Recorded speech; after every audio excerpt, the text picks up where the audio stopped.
Sports Star, ESPN AM 1250, 94.5 FM. I'm Jason Minix. Yeah, we're interrupting this Rangers game because they made it a game, sort of. It's now 6-5, Angels in the 8th on the TV broadcast. I don't know where Pledge dumped it, but you know what the hell. I mean, the only thing you could figure is the Rangers are going to tie this up. It was going to go 17. Rudy J from R&R in the Morning actually texted that to me earlier. You know, you got a lot planned for today. Rangers are going 17. Well, you know what, Rudy? We fulfilled the contract. We played enough, right? Haven't we, Pledge? I think we did. I think we have.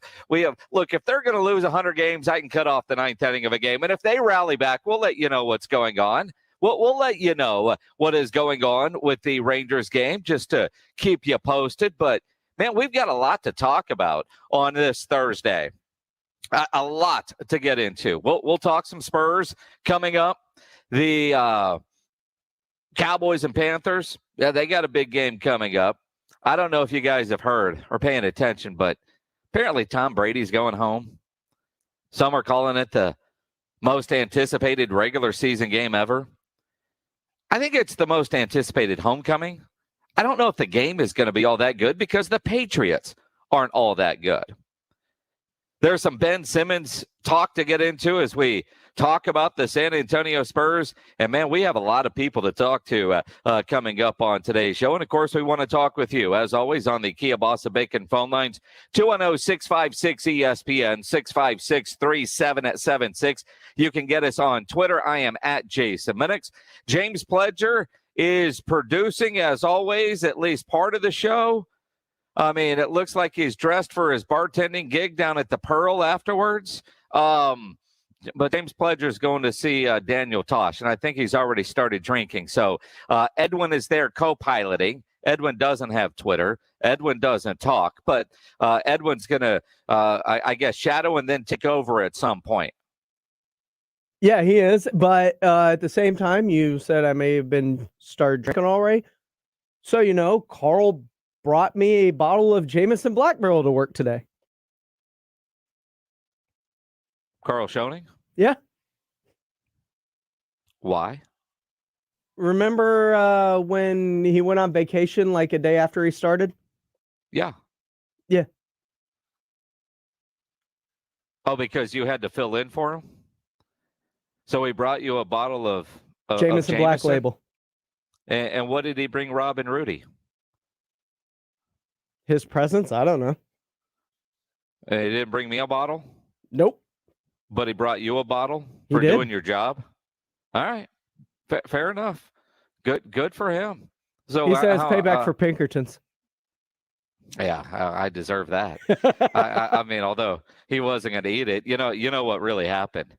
Somebody gave Carl a bottle for something, and he doesn't drink it. So he decided to re-gift it to you. And look, there's nothing wrong with that. Hey, that is the best re-gift I've ever gotten. There is absolutely nothing wrong with that. As long as you get the bottle, have you cracked into it yet? No, it's still got the seal on it. You're such a liar. It is the Blitz here on San Antonio Sports Star, ESPN AM 1250, 94.5 FM.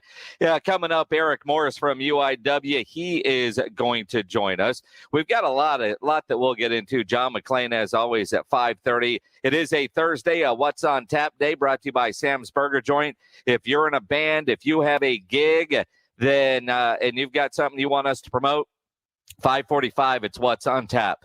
Tweet me at Jason Minix. More importantly, tweet Pledge, because he makes sure it gets on the rundown for it at I Am Pledger. Also, we'll give away a $50 gift card to Tri-County Meat Market, grilling with the Blitz. And you think about it, at 5 o'clock, we'll talk with Mickey Spagnola from DallasCowboys.com.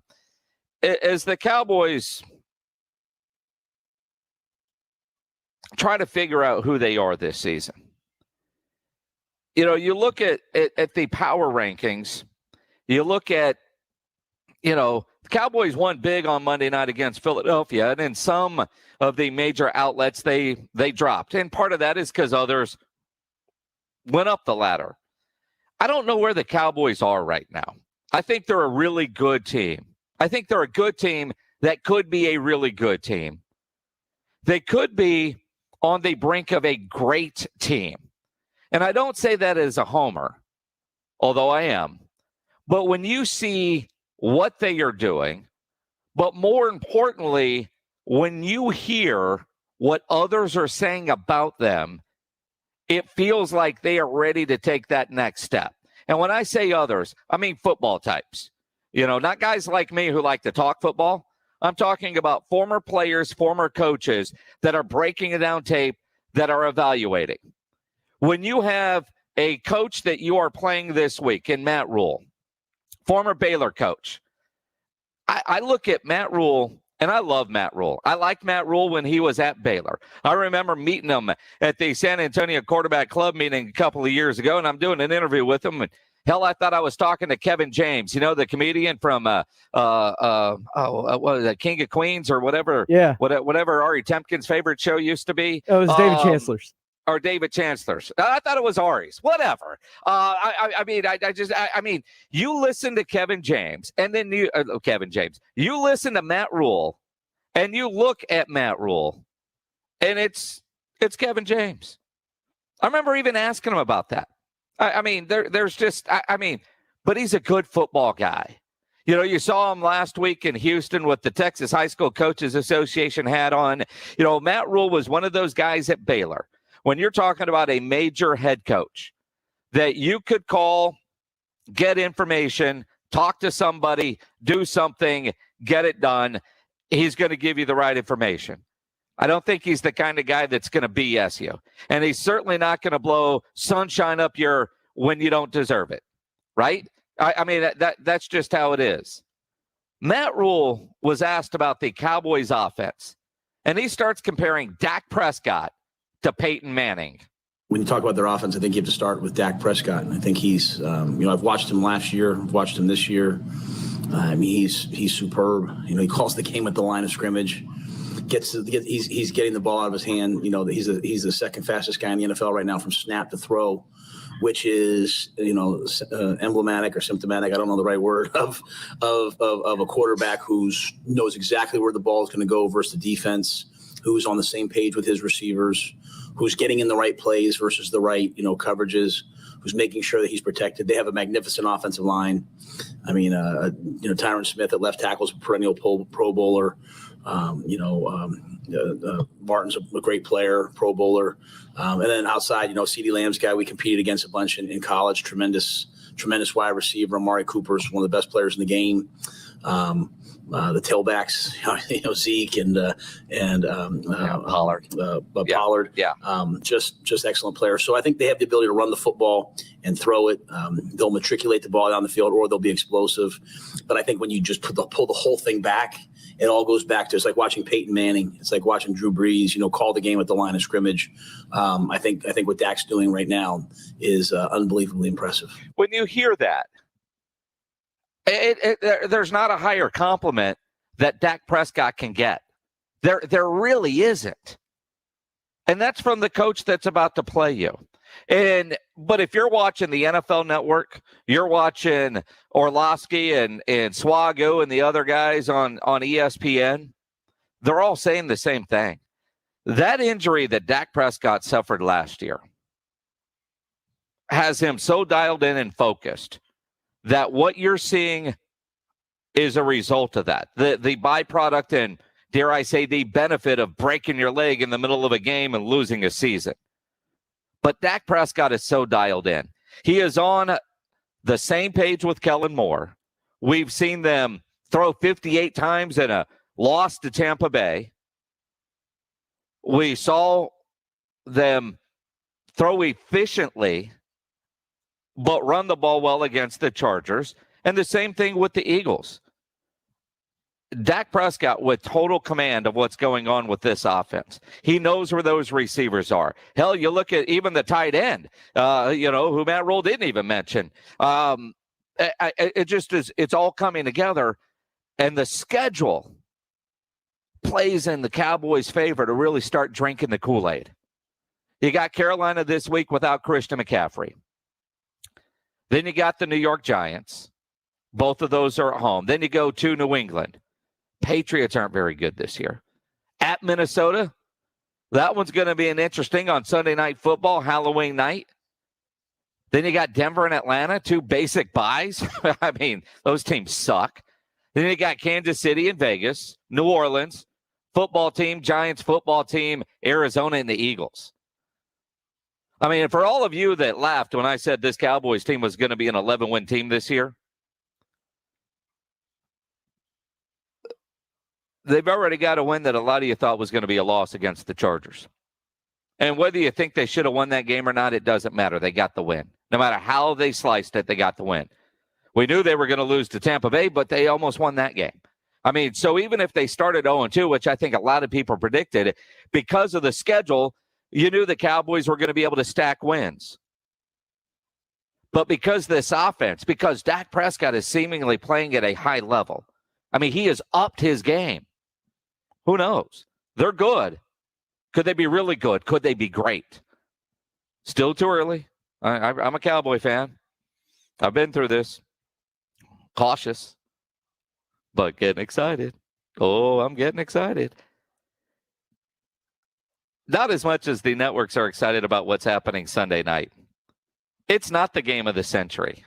It might be the homecoming of the century. I wonder if Robert Kraft is going to wear a boutonniere and give Tom a mom. Belichick, what he's going to do. I mean, there's so much when you think about Tom Brady's return. Listening to Al Michaels on Greeny, I mean, there is, I mean, the anticipation for this game is high until kickoff. It's all the pregame. And then whatever happens during the game, what do they do after? Well, are they going to shake hands? I mean, I don't see a long embrace. It's Belichick after he gets his ass kicked by Tom Brady is going to, and then, he's going to do his thing. But there is an anticipation. And the talk started last week, even when Tom Brady's dad doing some podcast talking about how pissed off his son is and some of the bad blood between Belichick and Brady, which I hate because I wanted it to be a clean divorce. I really did. I mean, I think about Tim Duncan and Greg Popovich and Tom Brady and Bill Belichick. They were kind of the same. I knew it was time for Tom to go. Belichick decided it was time for go. I'm good with that. Tom, you went somewhere and you got a ring. I don't like the bad blood. I don't know that Tom does either. But there's a new Tom that he's not under that blanket of Bill Belichick. Because Tom can do shows now and be funny. Except for I don't know that he really likes his dad talking for him, especially this week. I've actually prepared a statement that I wanted to say, and it's really all that I have to say on the subject. Comments made by Thomas Edward Brady, a 77-year-old insurance company CEO who should know better at this point in his life, doesn't necessarily reflect the views or positions held by his son, Thomas Edward Patrick Brady Jr. So furthermore, should Tom Sr. continue to speak out on behalf of his son without the express written consent, Tom Jr. reserves the right to eventually put him in a home against his will. That's all I have to say. Why is it the sons that always put their parents in a home? So I'm glad I'm a girl dad. Because I hope the hell my daughter does not put me in a home when it's time. Sons, yeah, you're in a home. You'll take care of your mama, but your dad, yeah, you're going into a home. I mean, that's kind of how it goes. But no, I mean, there is that talk there. There's so much leading into this game. It's going to be fun. Ted Johnson, Teddy 3 rings, won 3 Super Bowls with the Patriots. Played with Tom. Played for Bill. Ted does radio and TV up in Boston. He's going to join us at 6 o'clock to talk more about the anticipated homecoming that there is. Lots to get into today on the Blitz. And obviously, with so much football going on, you think about everything. So Eric Morse is coming up. We'll talk to Mickey Spagnola. We'll talk to John McClain. We'll talk to Ted Johnson, Taylor McHargue. There's a very interesting story on ESPN right now, ESPN.com. Bobby Marks, former GM in the NBA, now the front office guru for ESPN. He's got an interesting article on ESPN right now about Ben Simmons. And it says the 6 NBA teams that check all the boxes. Spoiler alert, Spurs are one of those 6. Now, I've been texting with Bobby all afternoon about this article. Bobby's going to be on the Blitz tomorrow at 4:30 because, well, we figured the Rangers, who, by the way, now have a 7-6 lead on the Angels, are going to go 18. So I didn't want to book Bobby today, but we dumped out of the Rangers game. But we're keeping you posted when they score. Bobby Marks is going to be on the Blitz tomorrow at 4:30 to talk about where Ben Simmons can go and how the Spurs might factor into this. Because what he writes is extremely accurate. And I go back and forth on whether or not I want Ben Simmons on the San Antonio Spurs. Partly because if you add Ben Simmons to this current group, they're probably a pretty good team, but they're not a championship team, and you're going to have to sacrifice a lot of draft picks to be able to do that. Well, I don't want to sacrifice draft picks because, well, I'm in the rebuild mode of where the Spurs need to be so they can build around, say, Keldon Johnson. But the Spurs do have some tradable contracts like DeJounte and Derek. Well, if you trade DeJounte and Derek and you add Ben Simmons, you're not a better basketball team. You just have a more expensive player. Now, if there's multiple teams involved, we'll see. But he also points out it's not like the Spurs do a lot of in-season trades. The last time the Spurs did an in-season trade was in 2012, 9 years ago. Richard Jefferson was a part of that. So we could get Steven Jackson from the Golden State Warriors. You know who else was a part of that trade? TJ Ford, the former Longhorn. I don't remember TJ Ford playing for the Spurs. How long was he here? Was that one of those they picked him up in the offseason, he never did anything and then was included in a trade? As a Longhorn fan, I read that and went, TJ Ford played for the Spurs? This year, that's going to be Thad. Thad's going to be the guy that in 9 years we forgot actually played for the Spurs and was a part of a trade that could help. San Antonio has the draft capital that Daryl Morey wants.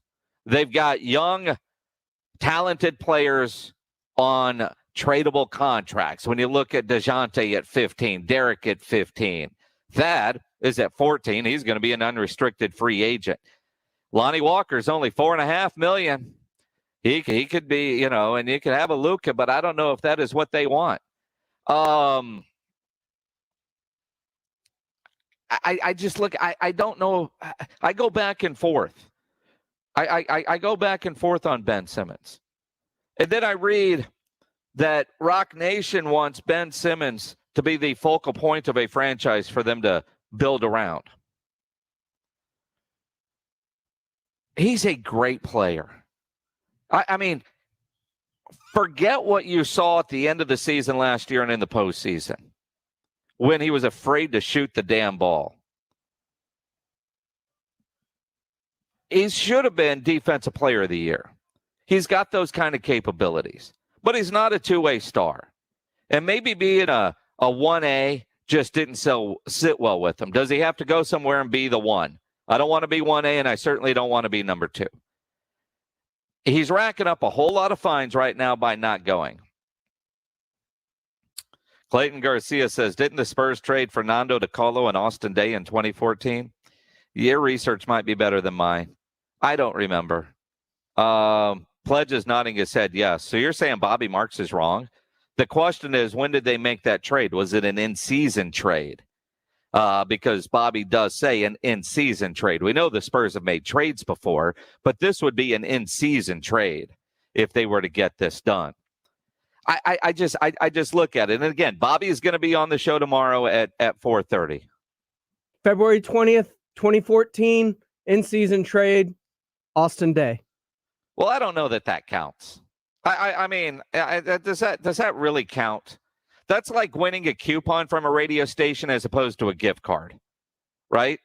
I mean, there's a reason we don't give away 25% off coupons. You're either getting something for free or a cash value, but we don't give away 25% coupons because they don't count. Clayton, I appreciate you correcting me. I'm just reading the article. It's at ESPN.com. I'll take full responsibility for not remembering that we traded for Austin Day. He's right along there with TJ Ford. He's a huge part of the Spurs' success. I remember Austin Day. I just can't believe I don't remember TJ playing for the Spurs. It was a cup of coffee.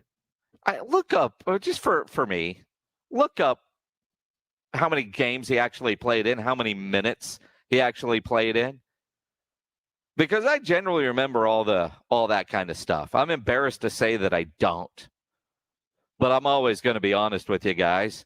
I'm not going to say, oh, yeah, I remember that. This is what he did. I have no idea. I mean, now that I'm remembering it is sort of coming back, but I don't remember it. 2011-12 season was his final in the NBA, in which he played 14 games, logging 13.6 minutes per game. For the Spurs? Yep. So he played 14 games for the Spurs? Yes. And then got traded to Golden State? Yes. I still don't remember TJ Ford being here. What number do you did remember he wear? T-Mac being here? I remember T-Mac. You remember Michael Finley? Of course I remember Michael Finley. Just checking. I mean, Michael Finley was... Kevin Willis? Was a big part of what they did. Kevin, how do you forget those arms? I mean, Kevin Willis was a stud.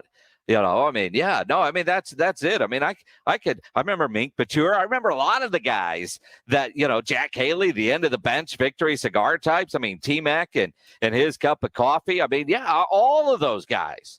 Well, that was kind of Patty at the beginning of his career, too. Well, no, Patty was a towel waver. Yeah, I know. Mean, that's what he was. I mean, it's not like he had this major influence. He was just sitting there waving towels. TJ Ford, I don't remember. I mean, but you know, hell, can you believe Bobby Marks? I mean, he forgot the Austin Day trade and Nando. I remember Nando showing up with his Merce, and was it him? I remember that too. What was it? Was it Nando with the Merce? Who was the one that showed up wearing the capri pants? It was either Nando or Marco. No, it was one of the O's. No, Beno Udre. He's the one that showed up in the capri pants. With the Spurs or with the Kings? With the Spurs. Okay. With the Spurs. Yeah, absolutely. I remember these people. I remember everybody. Not TJ Ford. Almost everybody. Yeah. Bobby Marks tomorrow on the Blitz, and we're going to be out at a football stadium tomorrow. Can't wait. We got a good one tomorrow night for our Hill Electric High School game of the week. Reagan, Madison, both teams undefeated in district play. Pregame tomorrow night at 6:30 from Heroes, kickoff at 7. It is the Blitz here on San Antonio Sports Star, ESPN AM 1250, 94.5 FM.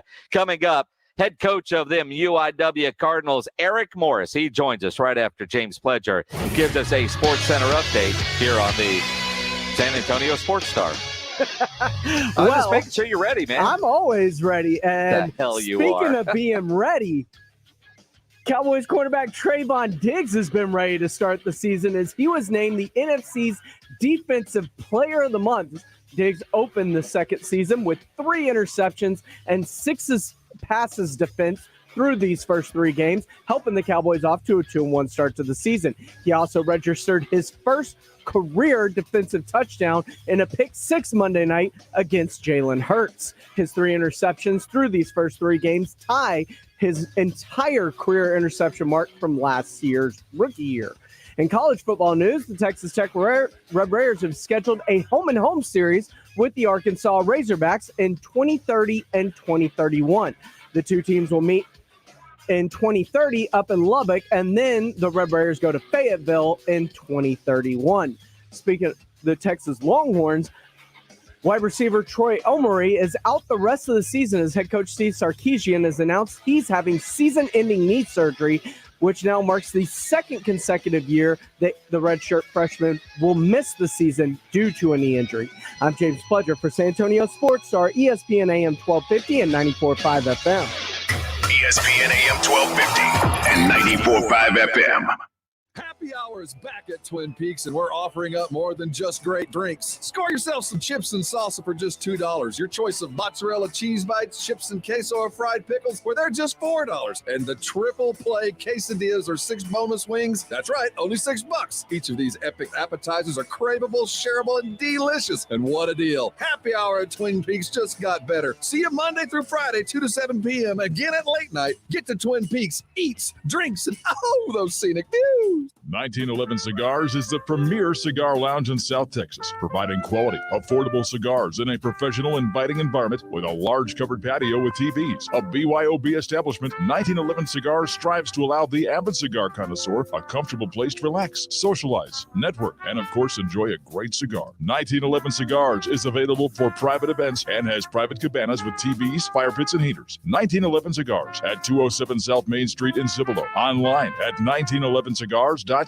According to NHTSA, in 2019, more than 5,000 people were killed in crashes involving large trucks in the U.S. If you were injured in an 18-wheeler accident, contact Thomas J. Henry. To start your claim today, visit tjhlaw.com/radio. San Antonio, Texas. Hey, Texas fans. Coors Light, the official beer partner of the Texas Longhorns and San Antonio Sports Star, ESPN invite you to join us for the annual Red River Showdown viewing party at Ojos Locos Cantina on Northwest Loop 410, Saturday, October 9th. That's right, R&R in the morning will broadcast live from 9 to 11, Texas and OU. Kickoff will get going at 11. Get there early, enjoy some great food, great Coors Light tailgate prizes, and great Coors Light drink specials. Don't miss the Red River Showdown, Ojos Locos Cantina, Saturday, October the 9th. The party starts at 9. At Manrique Custom Vision, you'll find some people just aren't good candidates for Z-LASIK. That's why they have different technologies for different patients. They are a custom vision center focused on helping people get rid of their glasses and contacts. Rudy J here. Call them today for a complimentary consultation to see what's right for you. Financing is offered to all FSA and medical spending accounts accepted. Get treated like family by Dr. Manrique. Call 354-2020 for the Manrique difference. That's 354-2020. Golfers, it's time to tee it up at Edwin Watts Golf Shops for the Callaway Apex Trade-In event running now through October 31st. Bring in any of your old clubs and receive a 50% trade-in bonus towards new Apex 21 irons. The Apex, Apex Pro, and Apex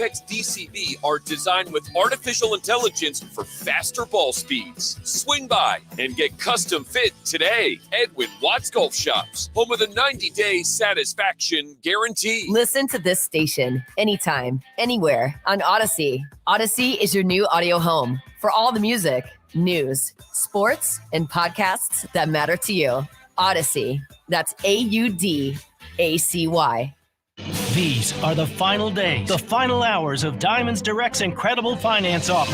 You have until Saturday at 6 p.m. to take advantage of 5 years zero-interest financing. That's on any purchase. Buy now. Spread your payments over 5 whole years with zero interest. Response has been incredible, but this amazing offer comes to an end on Saturday and will not be extended. Don't miss the year's best buying opportunity at Diamonds Direct. 5 years zero interest through Saturday at 6 p.m. Get directions, details, and more now at diamondsdirect.com.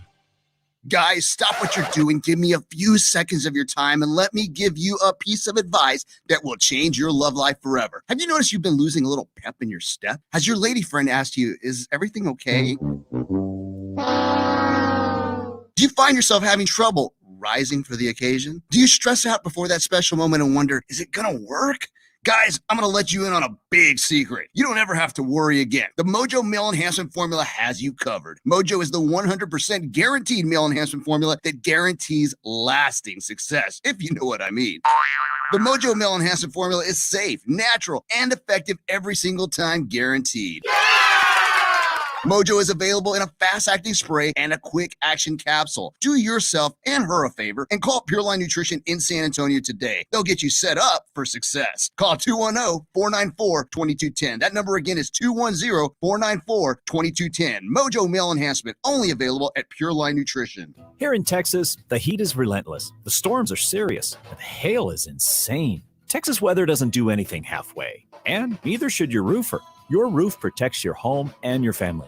So whether you need a simple repair or a roof replacement, metal or composition, you need a roofer you can trust. That's Stevens Roofing. They are reputable, reliable, and have always been your local roofer. Call Stevens Roofing today for a free estimate at 210-785-0994 or go to stevensroofing.net. This is The Blitz with Jason Minix and the brightest sports insiders. San Antonio Sports Star, ESPN 1250 and 94.5 FM.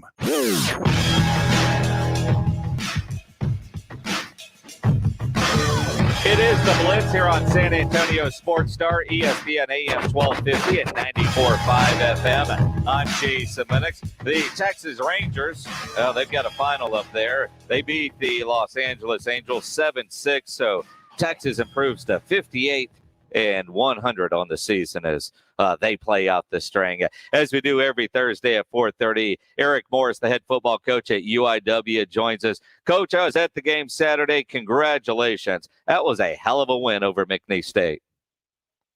I appreciate it. It was a lot of fun and, well-rounded. Thought we played well on all three sides of the ball, and so happy for our kiddos and our coaching staff. Now, we talk a lot about Cam Ward, Brown, your offense. You score a lot of points. How tough to your defense? And I don't know what you do for your defensive coordinator, Justin Deason, when he gets the first shutout in school history. We've talked a lot of times about issues on the defensive side. That was a dominant group. Yeah, they did an incredible job, and from start to finish, which was fun to watch.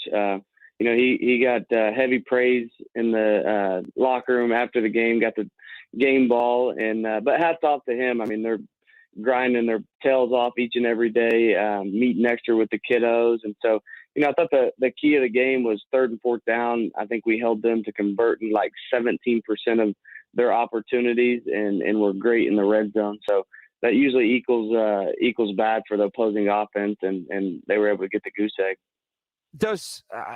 I know it can't be lost on you. First shutout in program history. I mean, UIW doesn't have a 100-year history, but I mean, that's a hell of an achievement.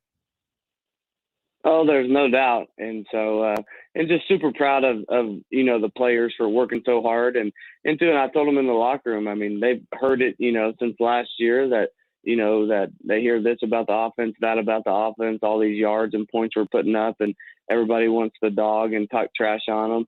And for them to just keep their head down, consistently come in, day out, work hard, and to be paid like that on a Saturday afternoon, I think is a lot of fun as a coach, just to come to the locker room and see their faces and how much it meant to them.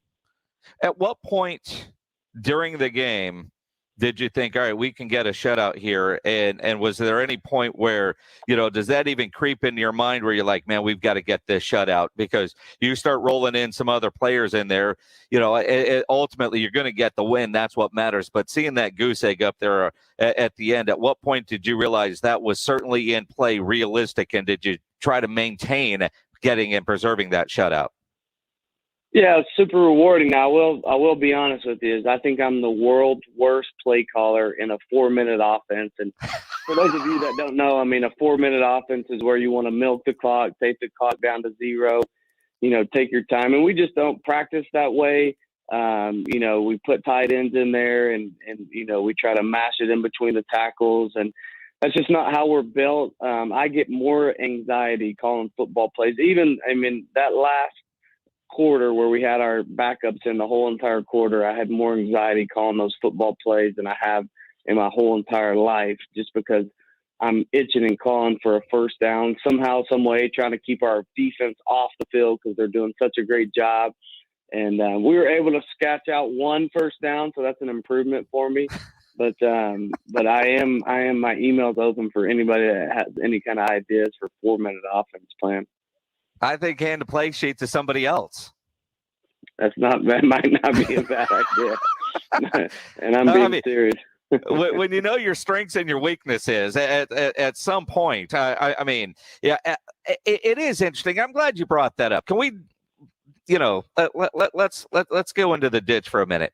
And I'm not just completely talking about Mike McCarthy and clock management down the stretch, because even Jerry Jones says that every team seems to struggle with clock management. I don't know if you were watching the Monday night game, Cowboys and Eagles, but they had 2 timeouts, they didn't use them. They could have gotten another possession. In today's world of football, where it's all about possessions, maximizing possessions, especially with an offense like they have, why does it seem difficult for coaches to have time management issues when all of us on our couches are screaming at the TV. The Manning cast, I thought Peyton Manning was going to have an aneurysm trying to get Mike McCarthy to take a timeout.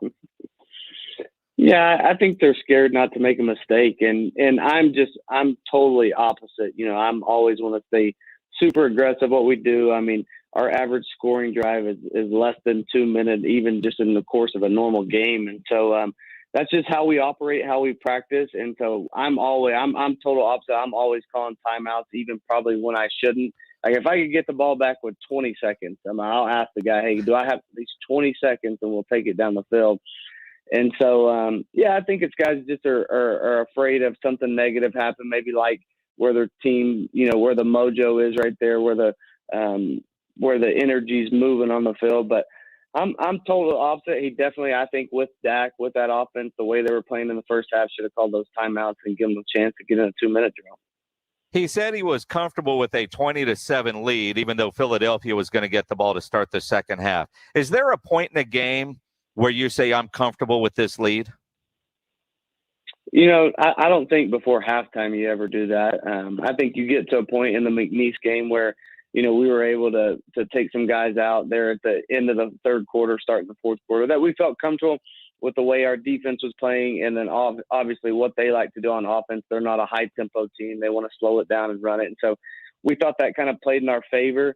But never have I ever been a part of a football game where with a couple minutes left in the first half, when you're up 14, you're thinking about, hey, I'm comfortable with this. When you're at home watching a football game, are you like every other fan screaming at the TV for the coach doing stuff? No, and my wife bugs me because I just don't talk when I watch it. I kind of take it in and like to kind of think through different scenarios and situations without talking aloud. And so we'll have people over and I'm sitting there watching, and my wife, she's asking all kinds of questions or asking, do I like that play? Is that a good decision? This and that. I don't say anything, and it just drives her crazy. So I'm just the opposite. I try to take it all in and just keep all my thoughts to myself. When was the last time you just jumped out of your chair screaming at the TV, so angry at what you saw? Golf. I love golf. And so, I'm watching the Ryder Cup, and we had Justin Thomas. First, Spieth hits an amazing shot from the bank, and it goes straight up in the air and drops it to like 5 foot. And so I'm secretly watching this right before we go out to practice. I think it was on Friday, and we're sitting there, and everybody walks in because I'm screaming at the TV because Justin Thomas missed a 5-foot putt, and it ended, and we didn't get a point there. So not for football, but other sports, you're like a normal fan. Correct. Yeah. Fair enough. Eric Morris, head football coach of the UIW Cardinals, on the road this week. You got a 3-game win streak after, dropping the opener in overtime. Your defense pitches a shutout. I was going to give you a little bit of business because you guys didn't score 40 for the first time this season against McNeese. But I also know you pulled a lot of guys out and took your foot off the gas pedal in that game. Were you a little disappointed you didn't hit 40?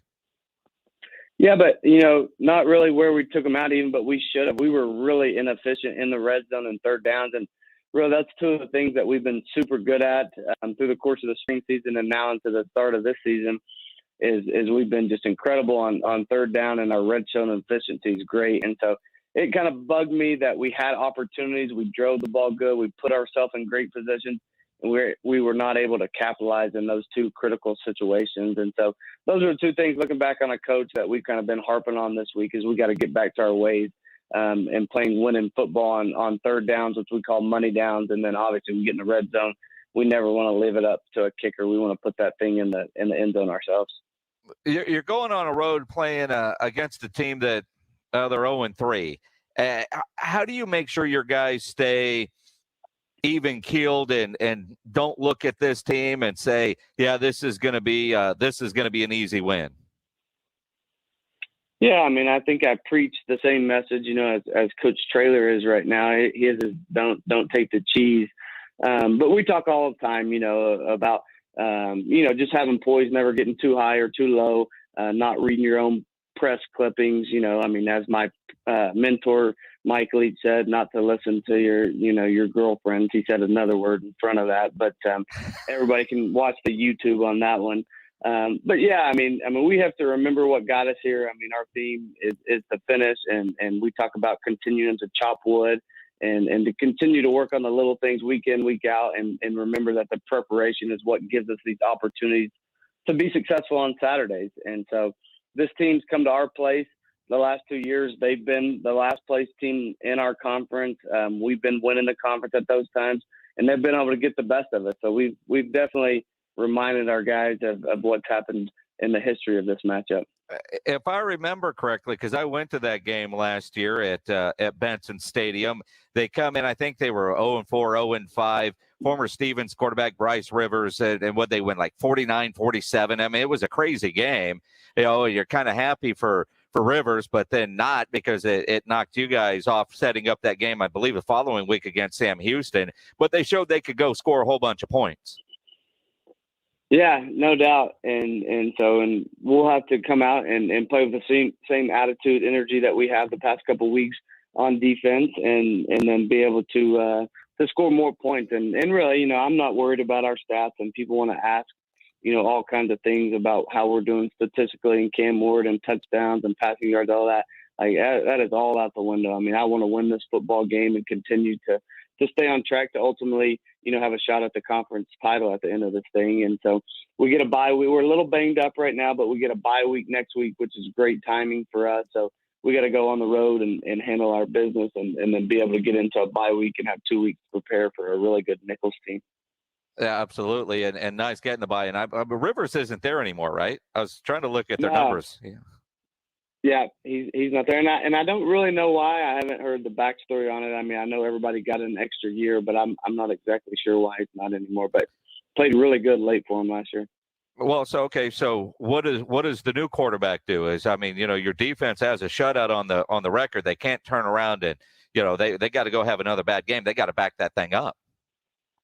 Oh, there's no doubt. And they have a really good running back, and that's first and foremost. That's who we have to stop. He was really explosive against us last year. A junior college kid from Trinity Valley or Kilgore, I believe, Scooter Adams. Anytime your name's Scooter and you're the fastest guy on the field, we better know where Scooter is every play. I don't know who the broadcasters are going to be on ESPN for that one, but I'm sure they're going to have a lot of fun with the running back named Scooter. He can roll. Good player. I bet. What's the travel like for you guys this year? Yeah, so really this is our only long travel on a bus, and so we'll leave out. We're actually going to get up. We missed the practice earlier this week because of the lightning and had to come back later last night and actually practice, and so we're actually going to go to the Dome tomorrow morning because there's a high likelihood of rain tomorrow morning. So we'll get that in. We'll come feed them some breakfast tacos as we get on the bus about 10 o'clock. Go down the road, always stop at Buc-ee's. I'm a huge Buc-ee's fan. So we'll go to Katy, pull off in Katy, let everybody go in Buc-ee's, spend some time, have some food delivered there. And then we're actually staying at Toledo Bend, just on the other side of the lake there in East Texas. And then we'll be about 35 minutes from it. But it's a 6-hour trip, so we'll try to get there by 6 o'clock tomorrow. Then we kind of have all day tomorrow to kind of continue to watch film, have meetings, do some more walkthroughs, and then get on the road. But the only thing you hate about these bus trips is, you're talking about you're getting back on the bus after a late night game and getting home at 6 or 7 o'clock in the morning. Yeah, that makes it tough. From a protocol standpoint, some of the stuff you guys had to deal with last year, any of that carrying over? Is it back to sort of normal? Pretty close to normal right now, with the fact that, on the buses still have to wear masks, but we have it all. If you're vaccinated, you can have a more of a capacity in the buses. And so if you do have unvaccinated people, which we only have a couple that we travel right now, they have to be a little bit more spread out and a little bit harsher rules on them per se. And so yeah, it's getting a lot better. It seems to be more normal besides the mask. Nobody likes to have a mask on sitting on a bus for a long ride, but that's the only thing that really is uncomfortable still. Can I ask you, for those that are unvaccinated and they've got the extra restrictions on them or the extra protocols, there's a lot of talk in the NBA about what the NBA is doing with unvaccinated players. How difficult is it for those individuals to be, if isolated is the right word, isolated from the rest of their vaccinated teammates? Yeah, it's extremely hard. I mean, almost impossible. When we're talking about football and meetings and coming in and out, and, you know, in our building here, having, you know, 150 people in this small building, and the operation, the meetings, the special teams, moving around, to getting taped, to getting dressed, to the transition on the field, to banging heads out there for 2 hours a day, sweating, tackling, blocking. I mean, let's just be real with ourselves. I mean, there's no way to really keep it completely from being out. So our kids have done a great job throughout this whole thing. And the one thing I think they've learned more than anything is just sanitation and how it should be anyways, as really taking care of yourself and before and after practice, and washing your hands and keeping your clothes clean, and just the simple everyday aspects of life that would cause them to be more healthy anyways is one thing I think that it's helped. Good stuff. Eric Morris, head football coach at UIW. I know it's a long road trip. Go down there, get another win. We'll talk to you next week. Jason, appreciate it as always. Thanks for coming out last week. I had a lot of fun there. Had the Cardinal Club. We were on the field, free. Well, it was part of the Cardinal Club. There's plenty of cold drinks right there. The iced tea was fantastic, and the food, everything. It was a great time and a good game to watch. No doubt. Let's get more and more San Antonio coming out to watch it. There's good football being played in San Antonio right now, huh? A lot of fun for everybody. Absolutely it is. Absolutely it is. And for you, you had that 11 o'clock game. You didn't have to watch your Red Raiders get skull dragged by Texas. They got stumped. I haven't watched the film yet. I'm going to watch a little bit of it on the road tomorrow. So. Don't, why ruin your trip? I might find a cool play or something I can use in the future, from one side or another. There you go. Appreciate it, Coach. Good luck. Always trying to find something. Always. Always. Have a good night. Always. All right, man. We'll see you. Eric Morris, head football coach at UIW, as he joins us every week here on the Blitz. And you think about this weekend of college football. This is going to be a great weekend of college football. They play a night game, UIW does. Then you've got Texas kicking things off 11 a.m. against TCU. Aggies with the big one. I think Georgia, Arkansas is probably a pretty big game. There's lots of big games. You got to find the right place to get in and watch them where you can see all the action. And there's no better place than the Roo Pub. They're at 281 in Redland Road with those three massive 170-inch laser TVs. And then, they got TVs all around. So no matter where you're looking, you're going to be able to see a screen. And you're going to eat well, too, at the Roo Pub. Great bar, yes. Great restaurant, absolutely. And if it wasn't a bar, it would be a great restaurant. The food at the Roo Pub is fantastic. Everything's made from scratch. They got about 15 different burgers on the menu. They've got wraps. They've got salads. They've got great appetizers. Get those Philly cheesesteak fries. And if you're a wing person, they've got the best wings in town. Certainly the biggest wings in town. They have the best wings in town, and that kitchen is open late till 2 a.m. every day with a full menu available. So if you're out late and you're hungry, you get into the Roo Pub for a great meal. They got all the beers. They got the full bar, great game room, great dart area, maybe the best darts area in town. Happy hour weekdays from 11 to 6. So great for lunch, great for dinner, great for late at night, and the best place to watch a game. The Roo Pub, right next to the Angry Elephant. They're at 281 in Redland Road. We'll see you at the Roo. We've got your free tickets to see every Dallas Cowboys home game all season long. Register to win now at sasportstar.com. Cheer on America's team on your home for Cowboys football. San Antonio Sports Star, ESPN 1250 and 94.5 FM. If your definition of free time means arguing with your spouse, you might want to pick a new hobby. Call DivorceDude.com at 210-201-0303 and ask for Mark, the Divorce Dude, with Polling Law PLLC. DivorceDude.com can help you get a fast, affordable, agreed divorce. But if you want to fight, the Divorce Dude can fight for you. DivorceDude.com gives you easy legal options and sticks with you every step of the way. If the marriage is over, why fight? DivorceDude.com. Want to learn a new language so it will actually stick? Try Babbel. Practice real-life conversations in the Babbel app. ¿Cómo te llamas? ¿Cómo te llamas? Get personalized help in Babbel's live online classes. Classes are limited to 6 people, so everyone can get the help they need. Review words and phrases with fun games, or dive into the culture with short videos. Whatever your learning style, Babbel gives you the tools you need. Babbel, more ways to learn. Start learning a new language today at Babbel.com. Babbel.com. If your family depends on your income and something happened to you, what would happen to them? You need life insurance, and SelectQuote can help you get it at a price you can afford. SelectQuote found Jacob, 40, who's in excellent health, a 10-year, $500,000 policy for only $19 a month. Not in perfect health? Don't worry. SelectQuote found Tanya, 40, who has type 2 diabetes, a 10-year, $500,000 policy for only $32 a month. We shop companies like Protective, Prudential, American General, and others to find you the company with the best rates. Give your family the security they need at a price you can afford. For your free quote, call 1-800-519-0449. That's 1-800-519-0449. Or go to SelectQuote.com. That's 1-800-519-0449. SelectQuote. We shop, you save. Get full details on the example policies at selectquote.com/commercials. Your premium could vary depending on your health, issuing company, and other factors. Not available in all states.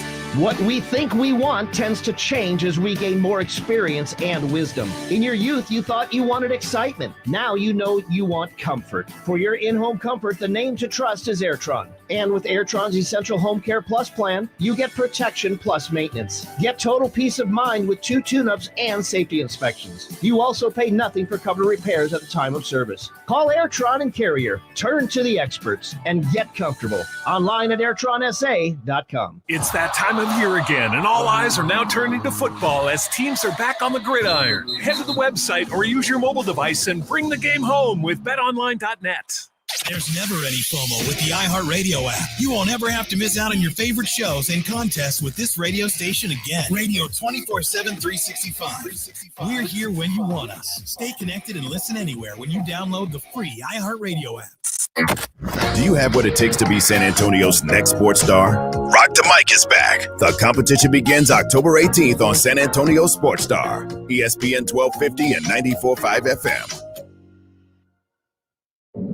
This is Rudy J on your home for Texas Rangers baseball, San Antonio Sports Star, ESPN 1250 and 94.5 FM. Thank you much, Rudy J. He's going to be excited this year when he gets to go to the Super Bowl in Los Angeles. I think we all are. And they've announced, literally in the last 10 minutes or so, the Super Bowl halftime show in Los Angeles. It's going to be Dr. Dre, Snoop Dogg, Eminem, Mary J. Blige, Kendrick Lamar. SoFi Stadium, February 13th is the Super Bowl. It's going to be on NBC. Pledge is excited. I am. I'm wondering, though, is Snoop going to use his new broadcasting ability and step into the booth? Is it Romo and Nance this year? Or is it Buck and Aikman? It's on NBC. It's neither. Oh, it's so it'll be it's Collinsworth. Oh. Yes, I don't think they're going to put Uncle Al and Chris Collinsworth in a room with Snoop. Oh, that'd be awesome. And no, they're not going to let him. Maybe on an alternate channel with the Mannings. Nope, that's a different network. They'll do something. I just want to know. And here's the thing: it's sponsored by Pepsi. But if Snoop isn't out there in his robe and flip-flops with socks, handing out an endless bucket of Corona. Have you ever noticed he always has 3 Coronas in that bucket, no matter how many he hands out? I mean, can they at least take the idea there and have him handing out Pepsi while he's doing stuff? Have you ever seen Snoop Dogg in concert? Yes. How's he going to go for a Super Bowl show? He is such a pro, but That's well, it is in LA. It is in LA, but still, it's the Super Bowl. I mean, a lot of things going on there. I mean, he'll do the right thing. I know that he's done public shows, but Snoop Dogg in concert is interesting. I think it's going to be a fantastic show. I was curious to see what they were going to do being in Los Angeles. And, it's always so interesting with how the Super Bowl halftime shows work and all the stuff that goes into it. I'm impressed they were able to bring all all those together. And I do believe this is kind of historic because this is the first all hip-hop headlined Super Bowl halftime show. Is it really? Yeah. Did you read that somewhere? No, I'm just going back in my mind. It's the Rolling Stones. It's U2. I mean, Katy Perry, Justin Timberlake. Black Eyed Peas. I mean, they didn't headline it, though. Yeah, they did. Yeah, they did. I mean, I don't know. It depends. But there was somebody else with them. It wasn't all immersive hip hop. No, because I was at that one. I mean, that was at the Super Bowl in Dallas. I remember my daughter was all mad that I got to meet them and had them on Radio Row and go from there. I mean, maybe. I mean, you're to a degree, you're right. I mean, but that some of it is how you categorize certain music. The different genres and the crossover that's in there. I would have thought Eminem, if Detroit ever got a Super Bowl, he would certainly be the guy there. But then again, I thought Metallica should have done Super Bowl 50 in San Francisco, and didn't happen. Him and Kid Rock would have been an awesome Super Bowl in Detroit.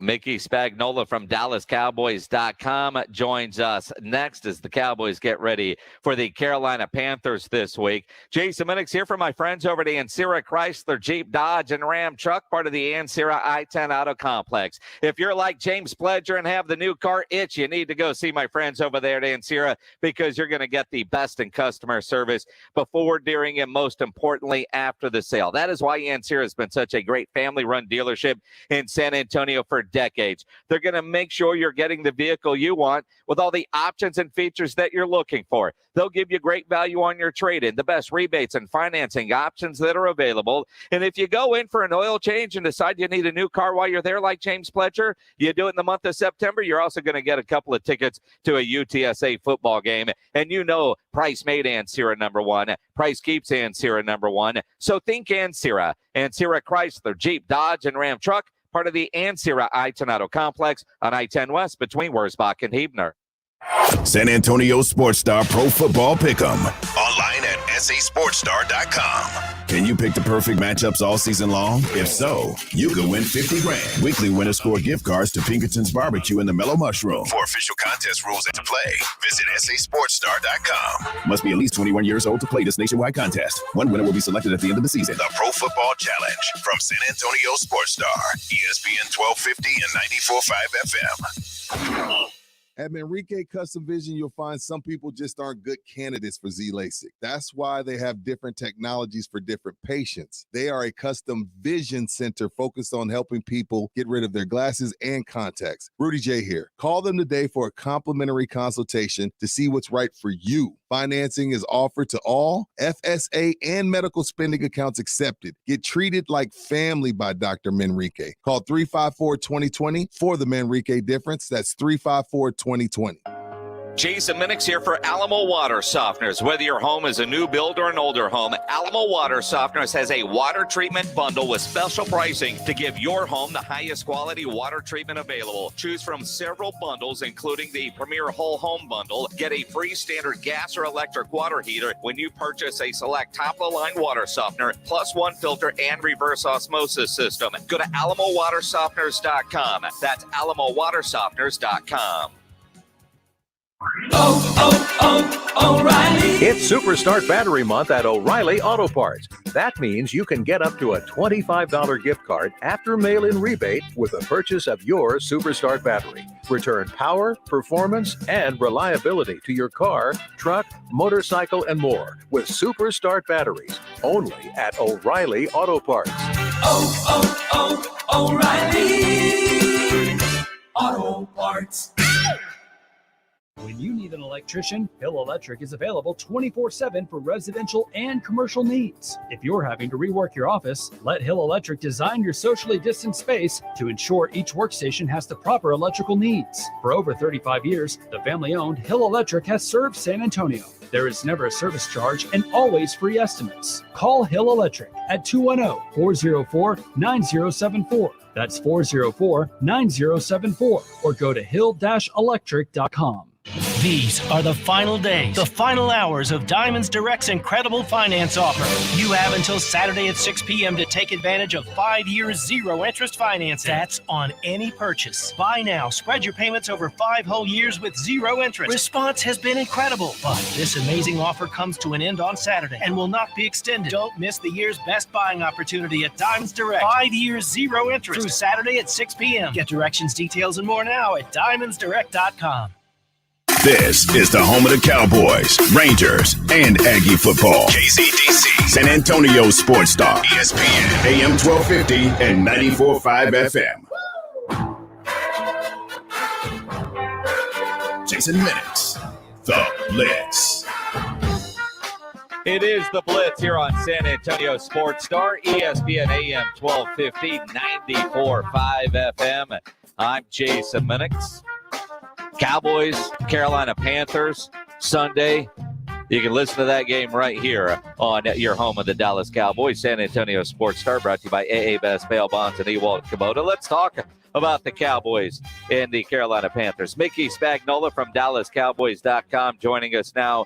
And Mickey, I was talking about this with a friend the other day. What a weird start to the Cowboys season is, you open up a Thursday against Tampa Bay, then, you're on the road in LA, then, you got the Monday night game. Nothing's been normal. And, a friend of mine was saying, if the season ticket holder type, and because it's Monday it was in Dallas on Monday, he couldn't go to that one. He's like, I finally get to go to a game this week and it's October. And you got to show up at noon, by the way. So, no, you're exactly right. The only thing that's been normal is the abnormal for the start of this season and the schedule, and and even like this week, and everybody goes, well, it's you played Monday, you got to play Sunday. Well, they had to pull back on Wednesday, which be a normal kind of heavy practice day, to basically a mini camp type practice. And today they got a little bit going what they would have done on a normal Wednesday. And then tomorrow's their usual kind of mock game day, as Mike McCarthy calls it. And then Saturday they'll have another practice. And here you are playing another game in 6 days, while the Carolina Panthers last played 10 days ago on a Thursday night. So, yeah, you're exactly right. But again, welcome to the NFL and welcome to the Dallas Cowboys. And Mickey, as you think about the game this week, and it seems like forever for the Carolina Panthers, and it's always that way when you're on those Thursday night games, they look good against the Houston Texans, but they lose Christian McCaffrey, they lose Horn, but offensively, losing McCaffrey, what does that do to the Panthers offense when it relates to how the Cowboys are game planning defensively? Yeah, I think it cuts down on maybe their versatility, because he's such an elusive runner, but he also, doubles up as a receiver, and he's pretty good at that too. So, yeah, I think it makes it maybe a little bit easier, but I'll tell you what, Chuba Hubbard looked pretty darn good when he came in for McCaffrey last Thursday night. And I think people, in these parts in the Big 12 saw what he could do at Oklahoma State. So, yeah, he could be a load running the ball, and he catches the ball all right. But, yeah, I think it takes maybe a little bit of what we know about the offense away from the Panthers. But, again, if they can kind of run the ball a little bit, it will make Sam Darnold even more dangerous. And all I could remember is 2 years ago, Jason, when the Cowboys went up to play the winless Jets, and Darnold put like 338 yards passing on them, and they beat the Cowboys 24-22 for their first win of the season. And I'll never forget the 92-yard touchdown pass Darnold threw. So, yeah. If there was any reason for the Cowboys to take something for granted, they just need to come see me, or look at the stats from that game, or look at the stats that Darnold's put up playing with a much better team than he did with the Jets. Yeah, hopefully he'll see a lot of ghosts on Sunday at noon. Wasn't that 92-yard pass to Robbie Anderson, who's now with the Panthers, and he's on my fantasy team not doing anything, and I hope that continues this week. The good news is the Cowboys defense at least appears to be so much better than in that game against the Jets. Although when you look at some of the stats, they're not really there. And I'm like, all right, yards between the 20s, I don't care. I'm seeing takeaways, and I'm not seeing a lot of points given up. This defense is better, even though statistically maybe it doesn't show in every category. No, I think you're right. Let's put it this way. It's improved from last year. And as I've been saying, if that defense doesn't improve from last year, then this team's record won't improve. You just can't keep outscoring everybody all the time. They lead the league right now in takeaways with 8. That's a good thing, but they are giving up a lot of yards. So, can you keep the takeaways rolling in? I don't know if you can sustain that game in and game out. At some point, you have to be able to get guys off the field on downs, and they've given up a lot of yards. But again, they've given up a lot of yards, but not a lot of points. The defense, from their standpoint, 17 to the Chargers, and we saw what the Chargers did going into Kansas City this past Sunday, and then really 14 to the Eagles. If you told the team last year, hey, can you just give up an average of like 15.5 points a game? Can you do that for me? You'd be, yelling at the highest hills. Well, that's what they've done. But again, I just worry about some of the big plays they've leaked. And you get up against a better offense, you could find yourself in trouble. But I think this is a good test. And it's a good test for the Cowboys offense because the Carolina defense has played really well in the 3 games that they've won. Absolutely, they have, as we visit with Mickey Spagnola from DallasCowboys.com. He joins us every Thursday here on the Blitz. And you think about the Cowboys offense in 3 games, 3 different styles of winning football, even though they didn't win against Tampa Bay. You saw the versatility, I guess, of the offense. And I found it interesting. I'm going to play a clip from Matt Rule on what he had to say about Dak Prescott. When you talk about their offense, I think you have to start with Dak Prescott. And I think he's, I've watched him last year. I've watched him this year. He's superb. He calls the game at the line of scrimmage. He's getting the ball out of his hand. He's the second fastest guy in the NFL right now from snap to throw. Which is an incredible stat. And he goes on to compare him to Peyton Manning and Drew Brees. High praise from Matt Rule. And you watch Dak this year through these first 3 games, and he does have a different sense of confidence that comes through the TV, total command of what they're doing.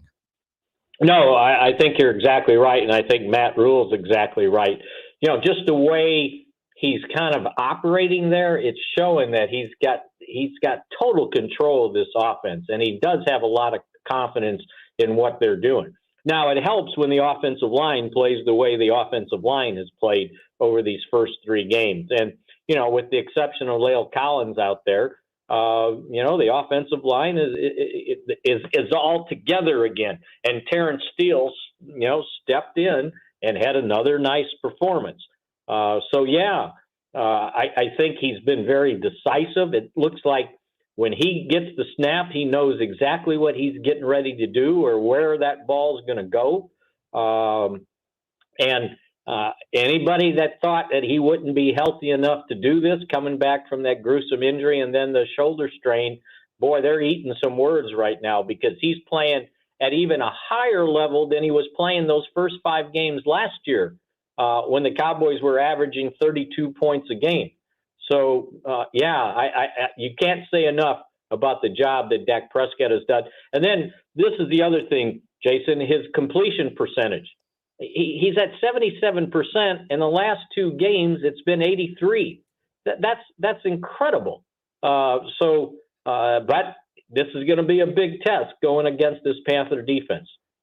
As well as Dak is playing and executing the plays, let's also give a lot of credit to Kellen Moore. It seems like these two are in sync. And I know that Dak has the ability to change plays at the line of scrimmage. In the Monday night game, it was hard for me because, the Manning cast it can be what it is, and I wanted to watch the game, but so I was kind of going back and forth on the Manning cast. But hearing Peyton and Eli talk about the offense, the play calling, the changing the plays at the line of scrimmage, but how it all starts with what call is coming in from Kellen Moore. Is there talk in the building when you're around people? Are they in concert that much, or is that how's that dynamic playing out? Yeah, I think Kellen Moore is doing a bang-up job, not only devising a game plan, but calling plays. Sometimes, and I remember Larry Lacewell used to tell me this about coordinators. He said sometimes you roll the dice and it comes up snake eyes and you just can't win. Well, he seems to be winning whatever he's calling. And I was doing a thing with a guy in Shreveport, and I said, Kellen Moore needs to come up to the casinos in Shreveport and sit down at a table. He's hot. And you're right. I just think he's doing a really good job of not only devising the game plan and looking at what the defense might do and saying, okay, this is what we can do, but in-game adjustments after he sees, like, okay, Tampa Bay doesn't want me to run the ball. All right, we'll throw it 58 times and see how we do. And they had a 29-28 lead with 1:24 to go against the Super Bowl champs. And then the next week, the Chargers were basically saying, no, you're not throwing the ball down the field like that on us. Can you run the ball? And they run for 198. And then in this game, the Eagles, I'm not sure what they were trying to do, but he showed you that if the defense will allow them, they'll stay balanced. I'll run for 160. I'll throw for 240, 3 touchdowns, and I'll put up 41 points on you. So, yeah, I think this what he has done with this offense kind of confirms what Mike McCarthy thought when he got here, saying he wanted to turn the offense over to Kellen Moore to keep continuity between his offensive coordinator and the quarterback. And it certainly is paying off now. Mickey Spagnola from DallasCowboys.com here on the Blitz. Dak Prescott against the Eagles Monday night was 21-26. Completed 6 of those to Dalton Schultz on 7 targets. Amari Cooper only targeted 4 times in the game. And I know Amari said today that he's fine with 4 targets because they're winning. I don't know if the lack of targets to Amari was because of the ribs and just not wanting to overwork him, or that was what Philadelphia was giving him. But when I see CeeDee Lamb only targeted 3 times and Amari only targeted 4, when you're winning, everybody's happy. If you're not winning, is that just the byproduct of having so many weapons and Dak has to make sure everybody's getting theirs? Yeah, and I don't know that he thinks that way, that, everybody's got to get theirs. I think they're just looking at what the defense says, and, okay, you want to double team Amari Cooper? All right, well, we're going to go over, to the other guys. I mean, you saw Cedric Wilson step up in place of Michael Gallup, catches a touchdown pass. And I think the beauty of that offensive performance was they showed you they had another weapon in Dalton Schultz. And you're right. He catches the 6 passes, 2 touchdowns.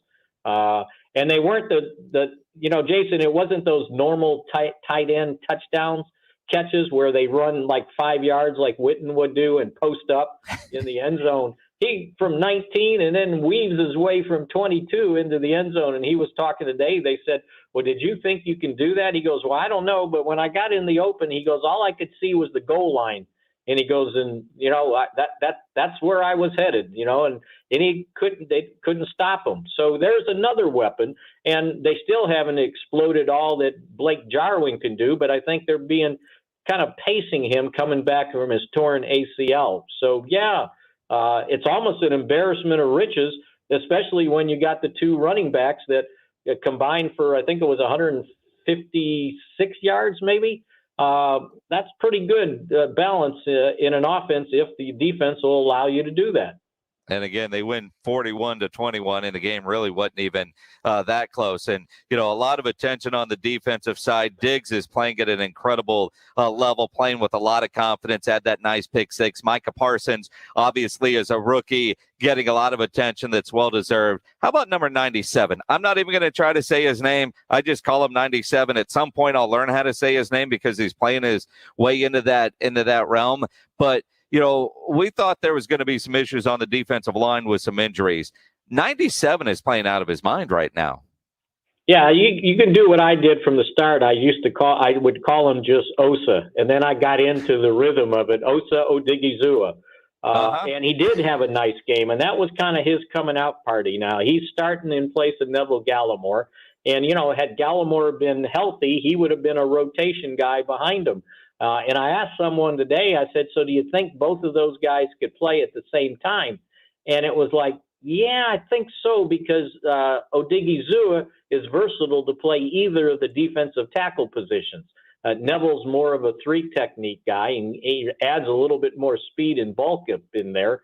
But yeah, and I thought that was the beauty, Jason, of winning that game on Sunday. There were a lot of guys that, they weren't the normal guys that always stand out, right? You had Osa Odigizua, you had Dalton Schultz. I know everybody knows who Trayvon Diggs is, but he gets this, another interception, takes one to the house. We know what Tony Pollard's been doing, and Micah Parsons. So there's young guys, new guys, Jaron Kearse, DeMonte KZ, are stepping up and adding to what this team already had. And I think that'll pay dividends down the road. And, I think Mike McCarthy said it after the game. He said the thing he was most excited about is he's getting a lot of production from some of the younger guys that we're going to need down the stretch, even if they're backup type guys. Before I let you go, Mickey, Randy Gregory on the injury report today with a knee, did not practice. Is that a concern for Sunday? Actually, we were standing out there watching practice, and when they got into the getting ready to the team portion, he comes walking by with this big smile on his face. And I go, where are you going? He goes, I'm getting old. I got to rest. And I said, you're too young to get a Veterans Day. And he started laughing, right? So I think that's about what it was. It was like, okay, let's give him a break. We're playing on a short week. And he went in and didn't practice. Pollard missed for personal reason. I think they expect him back. But yeah, Randy Gregory getting a Veteran Day. It's like, give me a break. You're too young. Yeah, but you know what? Because it's listed as knee, and I went, uh-oh. So I'm glad to hear that. He can have all the vet days versus a knee day. Yeah, because he was attacking in that game. And to give you another idea how young these guys are, with Trayvon Diggs winning the NFC Defensive Player of the Month, and then the deal with the first guy since Everson Walls in '85 to have a pick in each of the first three games. And somebody asked him, so did you know who Everson Walls was? And he goes, I Googled him. And I go, okay. Wow. We were on a podcast, and I told Walls, I said, boy, you're getting old. They got to Google you now. Wow. How did Everson take that? Yeah, he laughed. He you know what? He's embracing it, because I've been giving him grief. I said, you know what? This kid's getting an interception a game. He's on pace to break your record of 11 in a single season that he had his rookie year. I said, he's going to end up with 17. And Cubby goes, hey, that would be great, because if he's playing well, this team's playing well. Yeah, it's the right attitude to have.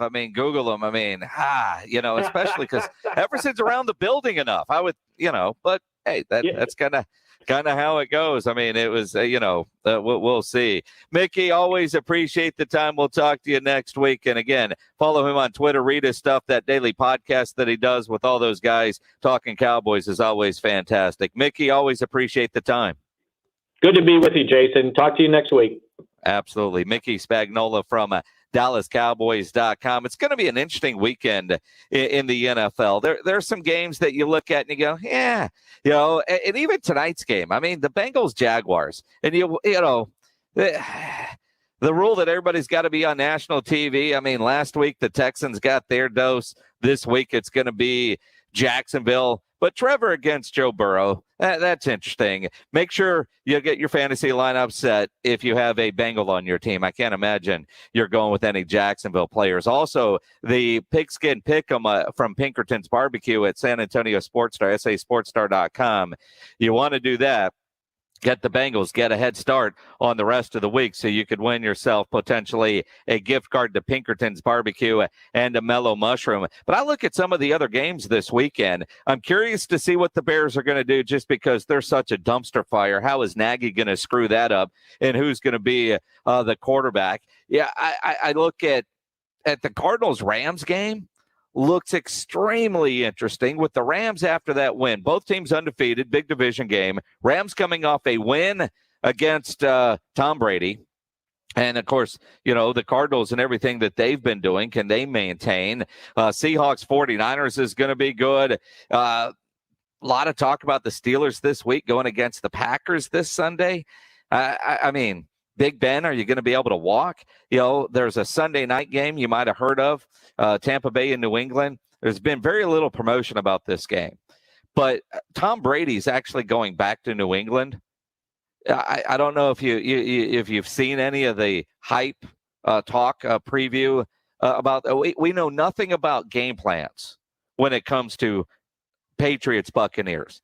Nobody's talking about the actual game and what could happen in that game. But Tom Brady's going back to New England. That one's going to be interesting. And the Monday night game, Raiders and Chargers, should be a lot of fun. It's going to be a hell of a weekend in the NFL. Great weekend of college football as well. Again, sasportstar.com, the Pro Football Pick'em Challenge powered by Pinkerton's Barbecue. Make sure you get in there and get today's game in so you get the easy win for the week. The lock of the week or whatever all the people talk about, that's going to happen. Coming up 5:45, we'll do What's on Tap, brought to you by Sam's Burger Joint. Grilling with the Blitz is coming up. You still got time to submit a grilling photo in there. But speaking of that Tampa Bay New England game, we'll talk about it. Teddy Three Rings, Ted Johnson, he won 3 Super Bowls with the Patriots. He's a good friend of Tom. He played for Bill. He does TV and radio up there in Boston. Teddy Three Rings is going to join us at 6 o'clock to talk about Tom's big homecoming. Coming up, though, John McClain of the Houston Chronicle. We'll talk about the Texans. They have a game this weekend. Pledge is not excited about it, but they're going to play. He's going to watch. He's going to pretend to be happy with the loss. We'll talk about it coming up with John McClain of the Houston Chronicle. Boy, for breakfast this morning, I was trying to figure out what I wanted to do for breakfast, which is I ended up doing what I always do. Just heat up some of those good kielbasa smoked meats maple breakfast links. They are so good. Hey, a bowl of cereal, do this, you're at home. Those breakfast links are fantastic, and they're available at select H-E-B stores. If you haven't tried them, you're missing out. These maple breakfast links are a little sweet, little savory, delicious. Perfect if you're having a big weekend breakfast, but if you're having a busy weekday morning, you need a great breakfast on the go. They come fully cooked. For me, I cheat. I heat them up in the microwave 45 seconds. You can put them on a pan and do all that. 45 seconds in the microwave, and they are fantastic. Just heat them up, and you're ready to go. If you're doing the keto thing, these are fantastic. Again, they're available at select H-E-Bs. If they're not at yours, tell that grocery manager you want those kielbasa breakfast links, and then drive to the next H-E-B and get some, and it's worth it. They are fantastic. Kielbasa maple breakfast links available at select H-E-Bs. Make sure you go get yourself some kielbasa today. Let's get a Sports Center update with James Pledger. If he's ready, anytime. He's always ready. You never look ready. Well, I'm always, looking and being are two completely different when things. you're the quarterback and you hand off and the running back isn't there, what happens? That's what it looks like every time. You're lined up wrong. You're lined up wrong, and I'm going to take a delay a game trying to get it over to you. Well, it's and now fine. I've used up all your time. It's fine. That You can was use up SportsCenter. all the time you want because guess what? The Rangers, which we dumped out of early, by the way, to get this fine radio show started. Do not tell anybody. They actually pulled off a 7-6 come-from-behind win as they beat Only the because we Angels dumped out of them. in their Otherwise, they'd rubber still be game, playing. taking 2-3. They fell behind 5-0 after the first inning, but Adolis Garcia homered, his 31st of the year. DJ Peters also went deep, and Texas got the 7-6 win. Up next, they close out the season with a series against the Indians starting tomorrow as they welcome them into Globe Life Field for a 3-game set. First pitch will be set for 7:05. The Astros' magic number is still at 1 after the Mariners won last night. after falling 7-0 to the Rays, who The clinched Magic never home still field won because advantage. the Astros peed the bed last night, losing 7-0. That's Sports They Center. continue that series tonight at 6. I'm James Pledger for San Antonio Sports Star. ESPN AM 1250 and 94.5 FM. Welcome to Texas, where the sun is beaming down and can damage the interior of your car, even in lower temperatures. Unless you go to Mother's Window Tint, home of the Tint and Alarm Special, where you can also buy a new car stereo since 1984. 1984? That's impressive. Mother's Window Tint has tinted cars and trucks to stop the sun from damaging their interiors. Texans like dark privacy window tint. Come to Mother's and get some. Legal and guaranteed a lifetime. Remember to protect yourself and your family. Buy an alarm today from Mother's. Starter kill, remote start, GPS locator, 24-hour live monitoring. Save $100 on the tint and alarm package of your choice. San Antonio and Austin stores. motherswindowtint.com. Remember, do it at Mother's and save.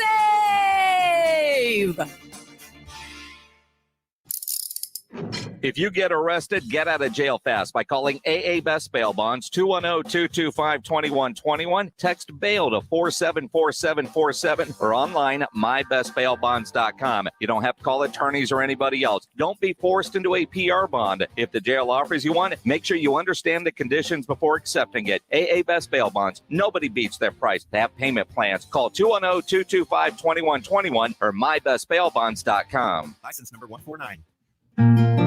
COVID vaccine alone will not fully protect you from the coronavirus. You also need to be vigilant. It is critical to take a reliable temperature reading with the Exergen Temporal Scanner. It's the only thermometer whose accuracy has been proven in more than 100 clinical studies. Vaccines may not be enough, and thermometer accuracy matters. Learn more at Exergen.com. Exergen is changing the way the world takes temperature. Oh, according to research, 82% of people will remember radio ads. So 82% of you listening will remember that this is an ad for ZipRecruiter. 82% of you will note that if you're hiring, ZipRecruiter finds qualified people for your job. In fact, 4 out of 5 employers who post on ZipRecruiter get a quality candidate within the first day. And 82% of you will remember that you can try ZipRecruiter for free, but you have to go to ZipRecruiter.com/free. Yes, free. Again, that's ZipRecruiter.com/free. Here in Texas, the heat is relentless. The storms are serious. And the hail is insane. Texas weather doesn't do anything halfway. And neither should your roofer. Your roof protects your home and your family. So whether you need a simple repair or a roof replacement, metal or composition, you need a roofer you can trust. That's Stevens Roofing. They are reputable, reliable, and have always been your local roofer. Call Stevens Roofing today for a free estimate at 210-785-0994 or go to stevensroofing.net. Guys, stop what you're doing. Give me a few seconds of your time and let me give you a piece of advice that will change your love life forever. Have you noticed you've been losing a little pep in your step? Has your lady friend asked you, is everything okay? Do you find yourself having trouble rising for the occasion? Do you stress out before that special moment and wonder, is it gonna work? Guys, I'm going to let you in on a big secret. You don't ever have to worry again. The Mojo Male Enhancement Formula has you covered. Mojo is the 100% guaranteed male enhancement formula that guarantees lasting success, if you know what I mean. The Mojo Male Enhancement Formula is safe, natural, and effective every single time, guaranteed. Mojo is available in a fast-acting spray and a quick-action capsule. Do yourself and her a favor and call Pure Line Nutrition in San Antonio today. They'll get you set up for success. Call 210-494-2210. That number again is 210-494-2210. Mojo Male Enhancement, only available at Pure Line Nutrition. The play is in. The Blitz with Jason Minix and Sports Insiders. San Antonio Sports Star. ESPN 1250 and 94.5 FM. It is the Blitz here on San Antonio Sports Star, ESPN AM 1250, 94.5 FM. I'm Jason Minix. Texans have a big one this week against the Buffalo Bills. That's a big game, James Pledger. I see your look on your face. You know, let's talk about it. John McClain of the Houston Chronicle, the general, joining us now. John, big game for Houston? Well, it depends on if you think a blowout is a big game. I mean, the Texans are a bad team. Why would it be a big game? That's the thing. A big game to me is when it means something. The Texans aren't going anywhere. They're not a playoff contender.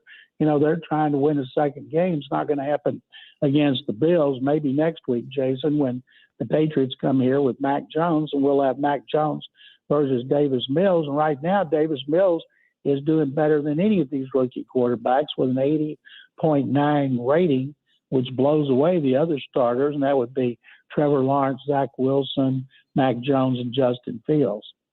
Now, I saw a big game because in your predictions, you have them losing 33-16. So that's far closer than I thought it was going to be. So I thought maybe you had some insight. They had the extra days off. As Mills gets ready for a second start, and quite honestly, I didn't think he looked he looked all right in that loss to Carolina.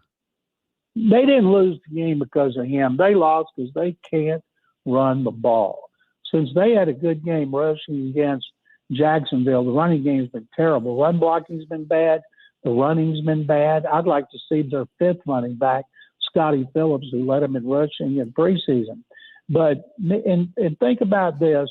We're talking about Davis Mills, a third-round pick, who started 11 games in college. That's fewer by far than any of the other quarterbacks who were drafted this year. So he comes off the bench at Cleveland at halftime. It's 14-14. He pulls them within 24-21 in the fourth quarter, and then he takes them down to a 41-yard field goal. The idea, if you make it to pull within 31-24, you go for an onside kick. But Joey Sly missed a 41-yard field goal. Then the next game, but they got within 24-21 at Cleveland. Then against Carolina, they pull within 17-9 in the fourth quarter. So they're not getting blown out in the fourth quarter. In each game, they were in a position to win. Now, they weren't going to win those games. But I'll tell you what, Jason, the way Tyrod Taylor was playing in his first game and a half, and he was playing really well, they had a chance to win those games. But, I'm thinking this is a rebuilding season. Why try to win a bunch of games? Everybody wants to win. Players, coaches, fans, media, everybody wants to see their team win. But it behooves them, because they're rebuilding, to be bad. Be like the Rockets. Be all the way bad. Now everybody's so fired up with the Rockets having a second overall pick, and people are pumped to see them. And whether it's a quarterback next year or not, I want to see them get those high picks. Well, and I'm with you there. And quite honestly, while the players aren't trying to lose a game, sometimes coaches might, like David Coley deciding to punt on fourth down on the Carolina side of the ball. If you're trying to win, don't you go for it in that situation? You got a rookie quarterback making the first start of his career and the 12th start since he was in high school. He thought that you put him deep in your territory, and the defense has a better chance of stopping Carolina, who'd lost Christian McCaffrey, than Davis Mills would have converting. Now, everybody says he's crazy. I'll guarantee if Tyrod Taylor was playing, they would have gone for it. I think the quarterback had a lot to do with it. My colleague Brooks Cabina is doing a story on that, on fourth down calls. And I asked Cully, I said, if you had Lamar Jackson, would you have gone for it? And he said, well, I'd let him be my punter if I need to punt. I'd go for it every time with Lamar Jackson. So who you have at quarterback has a lot to do with your fourth down decisions. John McClain of the Houston Chronicle joining us here on the Blitz. What kind of realistic expectation do we expect to see from Davis Mills in his second start, especially getting in a couple extra days to prepare, having played on a Thursday before Buffalo coming up on Sunday? This first time he's had a full week of practice. One of the problems he's got one receiver. Brandon Cooks is on a pace for 130 catches for 1,800 yards. And yet everybody knows he's going to get the ball. And Tim Kelly, the offensive coordinator, told us about 2 hours ago that it's fun facing that challenge every week of trying to find ways to get the ball to Cooks when the defense is game planning for him. And especially when you can't run the ball. Now, that's me talking, not Tim Kelly, but the fact is they can't run. And if they have another game where they can't run. They better think about making some subs in the lineup, whether it's a running back or in the offensive line. Pass protection's been good. They had 4 sacks against Carolina. 2 of them were Davis Mills' fault. The first 2 sacks they had, 1 in each of the first 2 games, were both Taylor and Mills getting sacked near the sideline when they should have thrown the ball away. And so I don't have any problem with that. My problem with the running game is awful. And last year it was 31st. Right now they're averaging 3.3 yards a carry. That's tied for the next to worst in the NFL. The Pittsburgh's 3.2. And they went out and talked about how much more of an emphasis that'll be on the run. Well, if you got any quarterback, the worst thing you can do is put him in second and third and long. And if you got a rookie quarterback making his second start, the worst thing you can do is put him in second and long. And those are things people have to take into account when they assess Mills' performance. John McClain of the Houston Chronicle joining us here on the Blitz. I don't know if you've heard, but, Tom Brady's going back to New England this week. The little hype for this New England Tampa Bay game. And one of the things that's coming out is a book by Seth Wickersham. And it's not supposed to come out till October 12th, but with this matchup, a lot of excerpts coming out from this book, one of which talks about Bill O'Brien trying to get fired in Houston so he could ultimately become the new head coach of New England. What do you make of that? Not a thing, because I used to talk to Bill O'Brien all the time.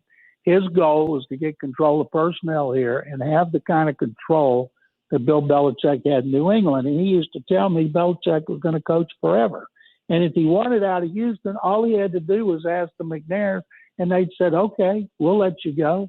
And he could have been gone. So when you write stuff and it's all anonymous, people can say anything they want without repercussions. And that's one reason I like working at the Chronicle. They will not run anonymous quotes that rip people.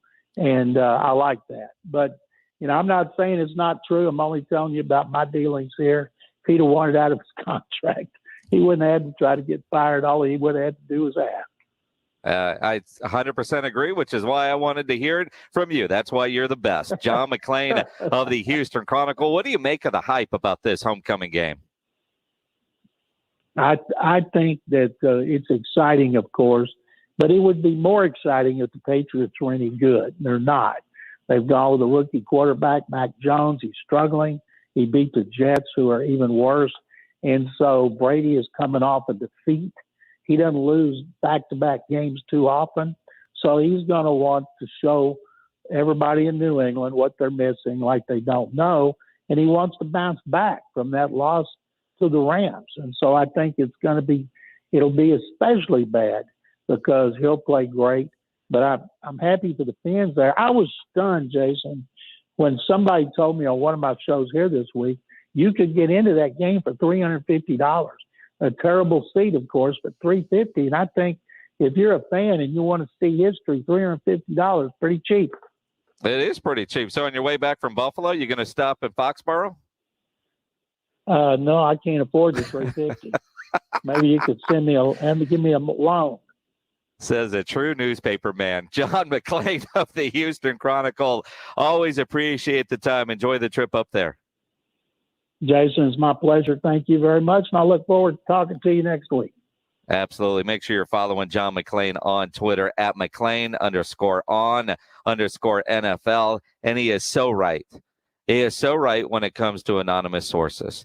I don't like them either. That's why on this show, a lot of times you don't hear me talking about people that want to quote anonymously, because not that I don't believe, journalism is journalism and sources is how it works. But if you're going negative like that, I'm not a fan of that either. And I'm glad the Houston Chronicle has a policy like that. We're going to talk a little bit about that New England Tampa Bay game coming up at 6:00. Ted Johnson is going to join us. Teddy, 3 rings, won 3 Super Bowls with the New England Patriots, played with Tom, still friends with Tom, played with Bill Belichick, still friends with Coach Belichick, doing radio and TV up there in Boston now. Teddy 3 rings joins us coming up at 6:00. But coming up next, what's on tap? We'll also do Grilling with the Blitz. So we got a lot going on here on the Blitz. And, of course, leading up to Thursday night football, Jacksonville and Cincinnati. You want to have a little fun, a little extra reason to watch? download the Underdog Fantasy app or go to UnderdogFantasy.com. It is the best place to play fantasy sports online with daily and season-long fantasy sports and their NFL Pick'em game. That Pick'em format's a lot of fun. I've been playing this every week. Pick any 2 to 5 player props to parlay together, and you can win up to 20 times on your entry in one night. They have an over-under where you can pick whether a player is going to go over or under a given stat line in their game. It's a lot of fun. It's easy to do. Sign up today. Promo code RADIO. Make your first deposit. You're going to get a free $25 in bonus cash. So you could take 5 of that 25, play it tonight. 5 different teams. You can win $100. It's that easy. Go to UnderdogFantasy.com. Find them in the App Store.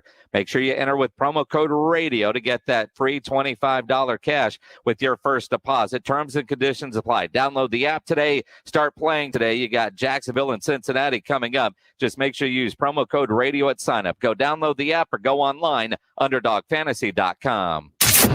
Ribs, burgers, chicken. Submit what you cooked on the grill or smoker, and you can win a $50 gift card from Tri-County Meat Market. Grilling with the Blitz. Online at sasportstar.com. This is for the men who never settle. The ones who believe only quitters end a game in a tie. The type of guys who choose the bar with the biggest TVs to overcompensate for theirs at home. This is the Lodge mentality. This is Twin Peaks. Are you looking for a job where you can have tons of fun and make great money? Twin Peaks is the team for you. We're looking for Twin Peaks girls, cooks, bussers, barbacks, and more. Text WORK or TP to 85000 to apply. That's WORK, the number 4, TP to 85000 to apply. A great meal starts with great meat. Rob Thompson here for Tri-County Meat Market. They're locally owned and full service. Tri-County has carefully selected certified prime Angus beef cuts, Wagyu, upper choice. Tri-County has everything you need for your grilling game, from beef, chicken, pork, fajitas, poppers, and more. Don't forget to stock up on their 5 for $25. Tri-County Meat Market on Huebner, on Ralph Fair. Head over, first responders. You get 10% off. That's Tri-County Meat Market. Hey, Texas fans. Coors Light, the official beer partner of the Texas Longhorns and San Antonio Sports Star, ESPN invite you to join us for the annual Red River Showdown viewing party at Ojos Locos Cantina on Northwest Loop 410, Saturday, October 9th. That's right. R&R in the morning will broadcast live from 9 to 11. Texas and OU. Kickoff will get going at 11. Get there early. Enjoy some great food, great Coors Light tailgate prizes, and great Coors Light drink specials. Don't miss the Red River Showdown, Ojos Locos Cantina, Saturday, October the 9th. The party starts at 9.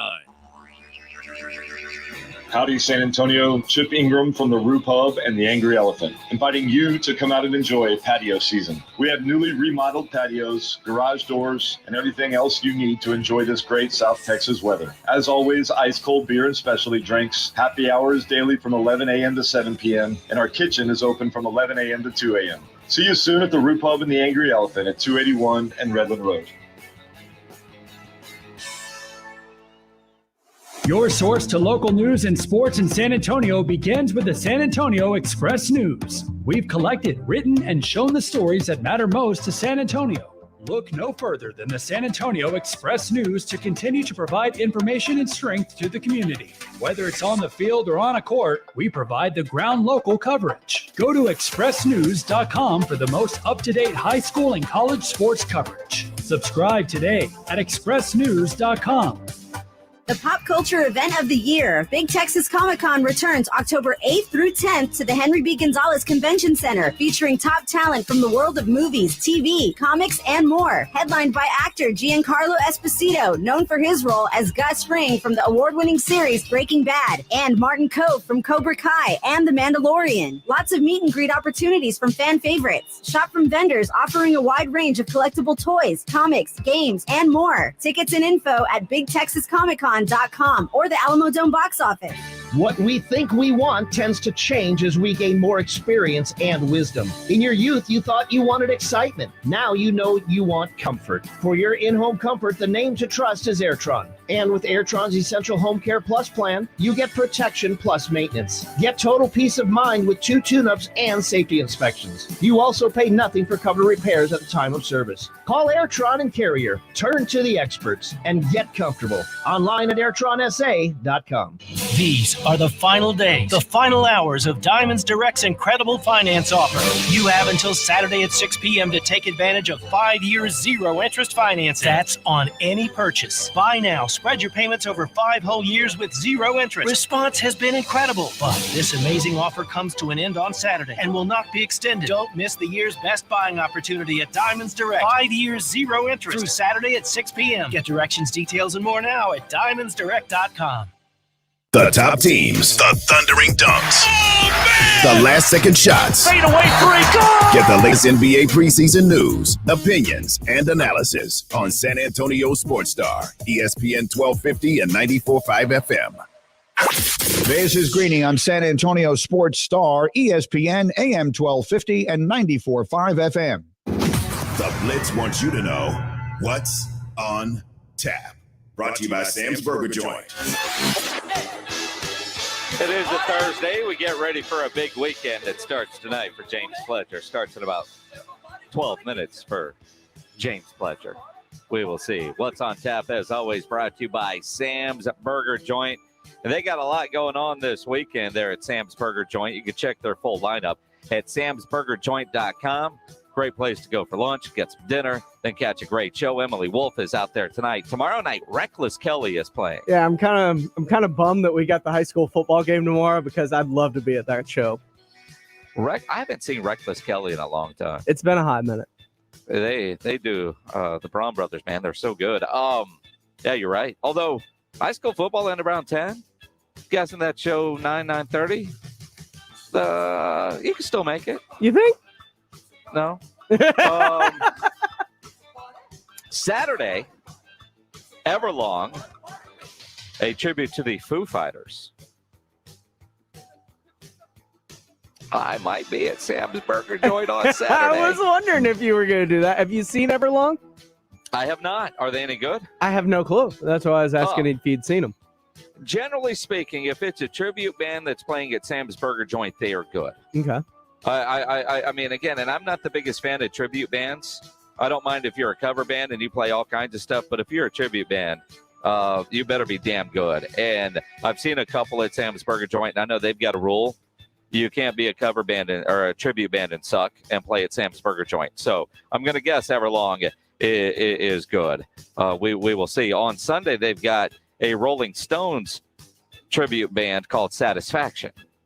International Rolling Stones tribute band. What does that mean? They played in Del Rio once? Went across the border to Acuna? Maybe. I don't know. Does that make them an international band? I mean, technically it does. All right, Thursday night, there's something happening tonight at the Majestic, Pledge. What is it? Comedian Daniel Tosh is in town. Oh. Famous for his Comedy Central specials and his show that it parlayed into, Tosh.0. Absolutely. It's good. It's going to be a good time. James Pledger's going down there. Don't get in trouble. Oh, I may end up on YouTube or something. I'm just saying. I'm just saying. The Kingston Trio tonight is out at the Tobin Center. Jurassic Quest is happening at Freeman Coliseum all weekend long. All right, so it's like all the dinosaurs and stuff like that. Yeah, so if you want to go see a bunch of dinosaurs, head over to Freeman Coliseum. Friday night at the Aztec Theater, you have Skillet. At the LOL Comedy Club, Moses Storm is playing. Why does Moses Storm sound like a fake name for a small market weathercaster? That's what I thought. Or wouldn't Moses Storm be like the traffic reporter, like U-Turn Laverne? Right? I mean, doesn't that just sound like a made-up name, Moses Storm? All I know is Moses Storm better have done some kind of hurricane coverage where there was flooding, and he was in a raft.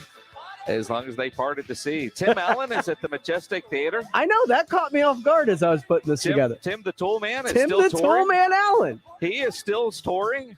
Is he only playing one night? Because I've got Friday Night Football tomorrow. I know you do. Yeah. All right, so Tim Allen, although if I had to choose between Reckless Kelly and actually, I don't know, that'd be a tough choice. I want to see Reckless Kelly, but I don't know how many more opportunities you're going to have to see Tim Allen. Oh. That was bad. Plus, the Band of Heathens are at Green Hall on Friday night. That's going to be a Passing fantastic Strangers. show. Yeah. Although here's the show. So, Passing Strangers tomorrow night at Pix Bar.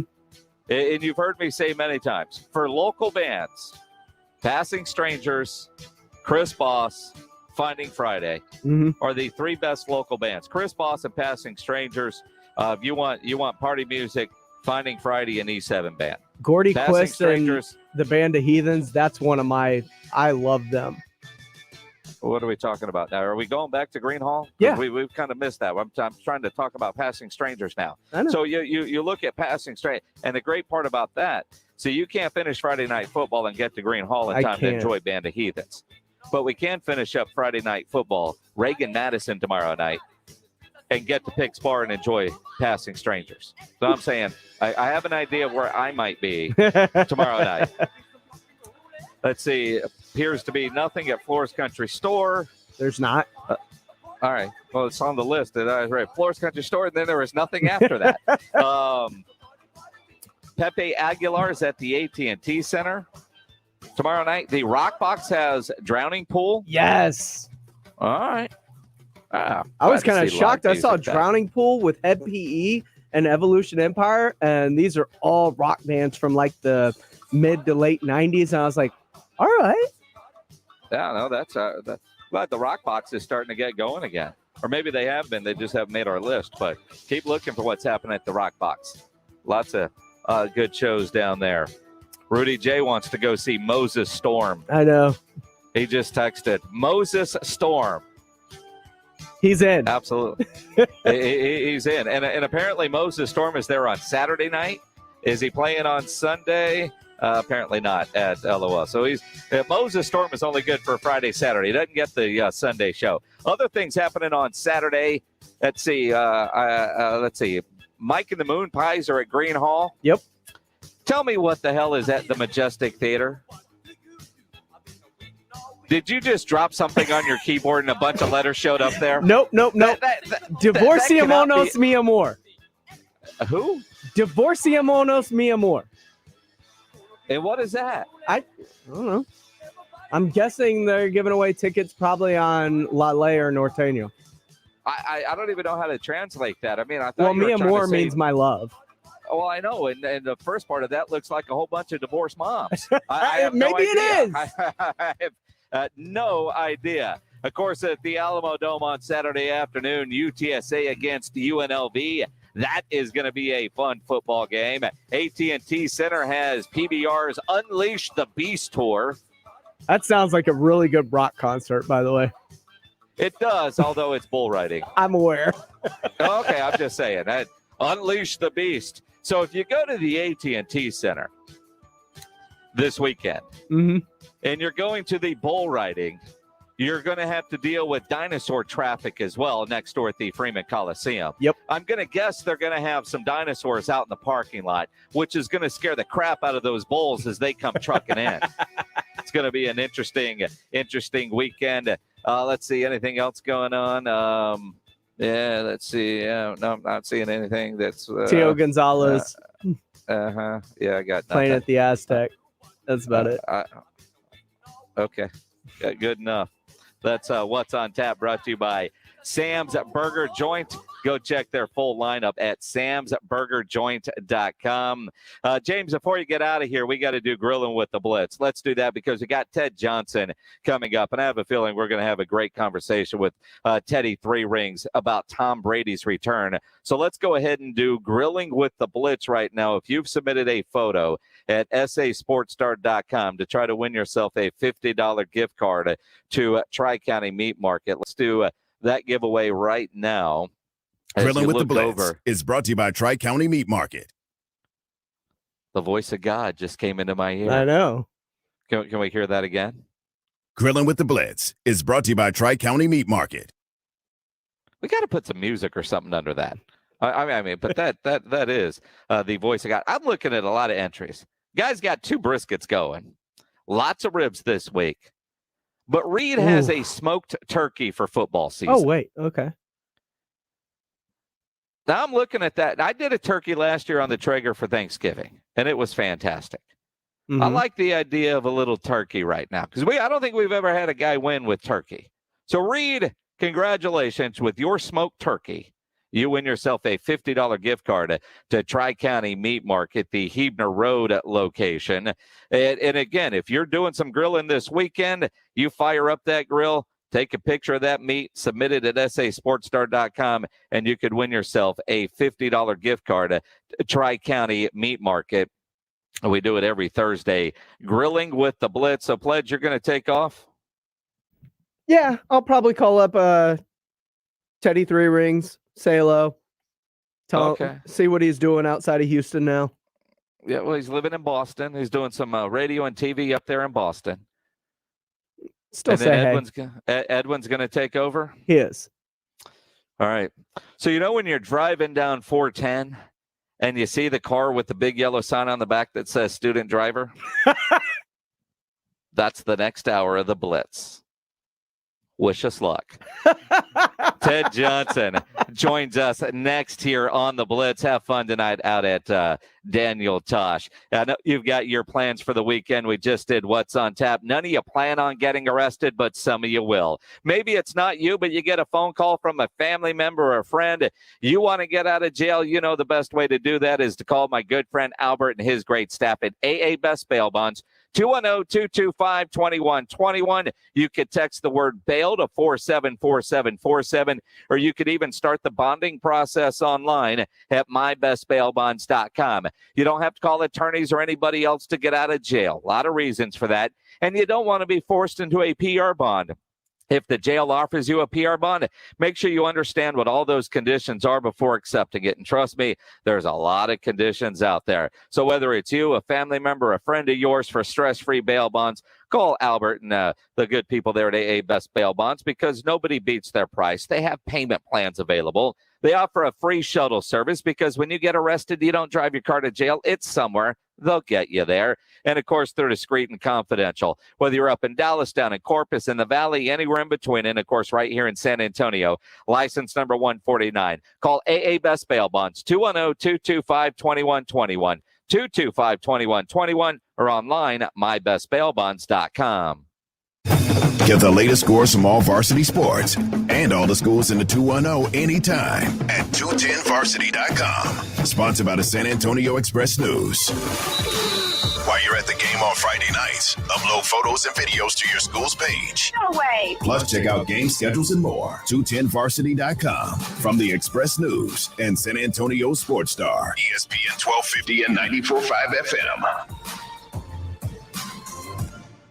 Ad paid for by CompleteCar.com. This is a special alert to all Americans who own a vehicle with less than 200,000 miles with an auto warranty about to expire or with no warranty coverage at all. Due to the COVID crisis, we are announcing a low-cost extended service plan that is now available to the public to save any driver out-of-pocket expenses on auto repairs. Call now to find out how you can pay nothing for auto repairs. Yes, you heard that correctly. Pay nothing for auto repairs. An open phone line has been established for all drivers to call for a free quick quote. Call 800-549-1980. Now. Drivers who are covered by this auto protection will not have to pay for a covered repair bill again. This auto coverage is at an all-time low, much lower than what dealerships are charging. Additionally, drivers who activate this auto coverage today will also receive free roadside assistance, free towing, and free rental car at no additional cost. Call for your free quick quote today. 800-549-1985. 800-549-1985. What do you have to lose? Again, 800-549-1985.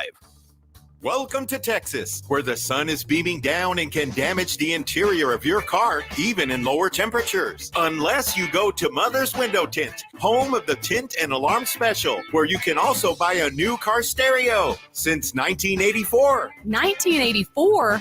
That's impressive. Mother's Window Tint has tinted cars and trucks to stop the sun from damaging their interiors. Texans like dark privacy window tint. Come to Mother's and get some. Legal and guaranteed a lifetime. Remember to protect yourself and your family. Buy an alarm today from Mother's. Starter kill, remote start, GPS locator, 24-hour live monitoring. Save $100 on the tint and alarm package of your choice. San Antonio and Austin stores. MothersWindowTint.com. Remember, do it at Mother's and save! Here in Texas, the heat is relentless, the storms are serious, and the hail is insane. Texas weather doesn't do anything halfway, and neither should your roofer. Your roof protects your home and your family. So whether you need a simple repair or a roof replacement, metal or composition, you need a roofer you can trust. That's Stevens Roofing. They are reputable, reliable, and have always been your local roofer. Call Stevens Roofing today for a free estimate at 210-785-0994 or go to stevensroofing.net. One team, one mission. KZDC, San Antonio Sports Star, ESPN, AM 1250 and 94.5 FM.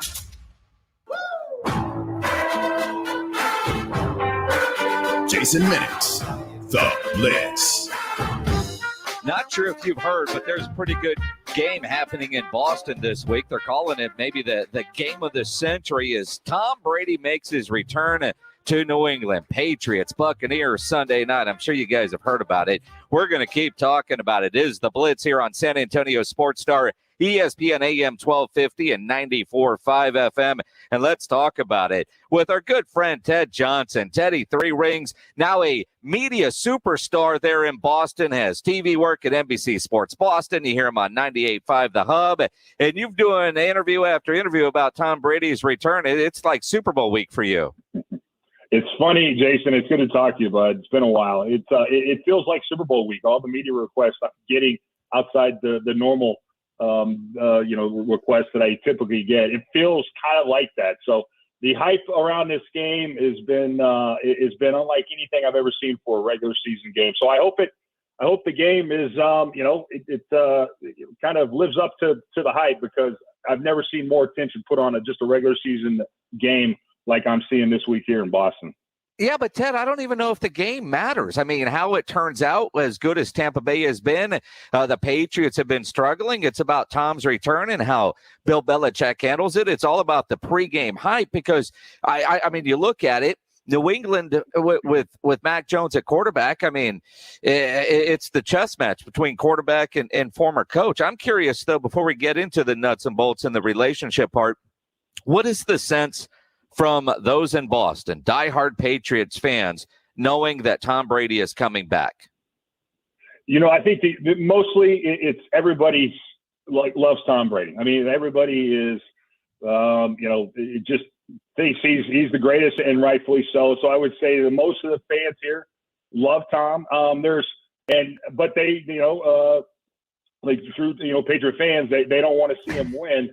But they're excited to see him. It is kind of funny, because what has happened now that Tom is left for Tampa Bay and Bill's here, and you have this kind of this feeling that most people kind of want you to either pick a side. Either you are on Bill's side or you are on Tom's side. And so it's funny. I mean, that's just us in the media driving that narrative. You got to pick a side, one or the other. So some people have, but for the most part, people just love their team and love Tom's time being here and are excited to see him. And but they just they don't want him to beat their team, and that's probably the most overriding sentiment of all. Jason, is that right there? Will he get booed? I would be shocked if he did, and shame on the Patriots fans if there's that there's people that do that. Look. I mean, Tom, Adam Vinatieri got booed when he came back here, but he played for the Colts, and the Colts at the time were the Patriots' rival. Obviously, there's not that same kind of dynamic here with the Tampa Bay Buccaneers. So I would be shocked if he does. But some people, believe it or not, there is a small fraction of people, Jason, that think Tom left the Patriots and that he chose the Bucs over the Patriots. So if some of those people are in the stands, they might be booing, but they will be a small minority, I guarantee it. And I'm guessing there's going to be a lot of 12s in the stands that are probably going to cheer, say, if he gets sacked, but they still love Tom Brady as he comes back. He's not going back to Philadelphia. It is New England, and they're a little bit more classier. And I think, with everything that he did there, you have all the hype, and then you have the book that Seth Wickerstam has led excerpts out, a book that's not supposed to come out for another couple of weeks. Now you're hearing about it. That's adding flame to the fire of Tom's return. What do you make of what you're hearing out of this book? Yeah, it's interesting because people want to know, who's this book favor? Usually a book is kind of leaning towards one side or the other. And it was kind of reported initially that it might be a book that it favors kind of Bill Belichick more from his perspective, at least, than maybe from Tom's. But the initial kind of excerpts that have been released have kind of made Bill look like the bad guy. And, example is one of the things that was kind of leaked out from the book was that Bill Belichick didn't want to meet with Tom face to face before he left. That Tom wanted to look him in the eye and thank him for the last 20 years, and that Bill didn't want to do that. And Bill was asked about that this week, Jason, that specifically, and he says, no, that's not how it went down. And so it's there's this. Everybody wants to know why these two still aren't together. And here's the thing: both sides are not going to just come out and say it. And so you just have to get kind of drips and drabs and second and third hand information and little stories that you hear over the years that kind of build up this evidence that maybe, where you have to decide, well, it really feels like it's Tom. Well, no, it really felt like it was more like Bill. And so that's the really complicating thing for a lot of fans is they want someone to blame and they don't know exactly whose fault it is that the two of them aren't together. And so that's the biggest question that people have, and I'm not so sure this book is going to answer that. But a lot of people are hoping that that might be the case. Ted Johnson with us here on the Blitz. He is a 3-time Super Bowl champion with those New England Patriots. Now does TV and radio there in Boston. Now you played your entire career, all 10 years with the Patriots, so you don't know what it's like to come back and play as a visitor in that stadium. For Tom Brady, how different do you think it's going to be just coming out of the visitors' locker room and taking that route to the field? It's gonna be surreal for him. It has to be. But I'm telling you, I think he is at peace right now, Jason. I really do. I think more than anything, just here's my 2 cents. Tom Brady never wanted to leave here. Okay, he didn't. All right, he wanted to stay here. He wanted to finish his career here. He wanted to have this partnership with Bill go all the way through. And my opinion is that Bill at the end didn't believe in Tom and didn't think he was good enough to be his quarterback moving forward. And that right there was the deepest cut of all, because I think Tom has always felt like this was a partnership, that they were in this together. And Bill didn't see it that way. And I think that was the deepest cut of all. So Tom leaves, goes down to Tampa Bay, wins the whole thing. And I think he's coming back in a position of power. I think in strength. And I think he's like, look, you guys finished 7-9 last year. You didn't want me. And now I'm coming back as a defending Super Bowl champ in my old stadium. I think that's going to empower him. I think he's going to enjoy and relish that more than what maybe people think. So he just seems to be more at peace. If you hear kind of his dad talk about his state of mind right now, and Tom talk about his state of mind, he seems like, you know what? Hey, you didn't want me, but boy, things couldn't have worked out better for me. And I think style points matter in this game, Jason. I think Tom wants to not only come up here and win, I think he wants to embarrass Bill Belichick and the Patriots and remind everyone that it was Bill, not him, that made this partnership not work anymore, and that he's gonna pay the price for that decision. You played with Tom Brady. He was your quarterback. You played under Bill Belichick. He was your coach. We know that both of those guys and their commitment, their attention to detail, their studying of routines, their habits. Who has the advantage here? Tom knowing exactly what the Patriots are doing day in and day out with that meeting schedule and what they like to do, or Belichick knowing everything there is about Tom Brady and his rituals? Yeah, that's the question everybody is asking. For me, I feel like the advantage is more really towards the Tampa Bay Buccaneers, in the sense, like from a psychological standpoint, and just kind of see if you can hang in there with me for this, right?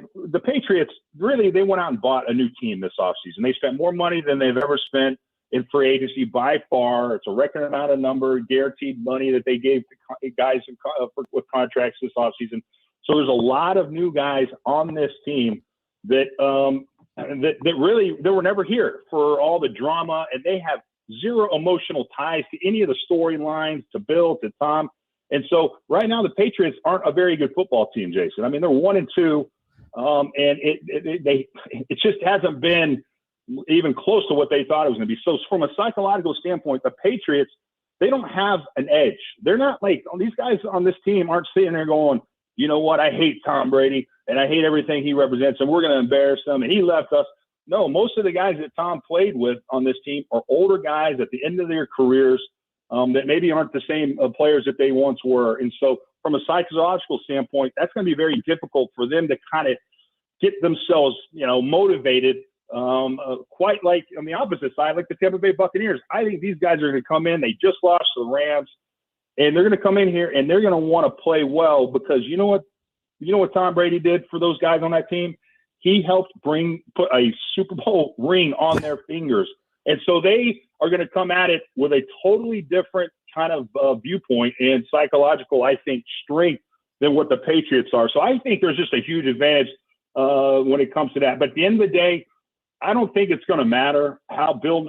Everybody knows how to defend Tom. 4 rushers, don't blitz and get pressure up the middle. Okay, yeah, but at the end of the day, can you do it? Can you execute it? I don't think just knowing Tom and what his weaknesses and strengths at the end of the day are going to mean much in this game. Who shows more emotion, Brady or Belichick? Or will they go stone face? Bill's always been the best at his poker face. I think Bill has.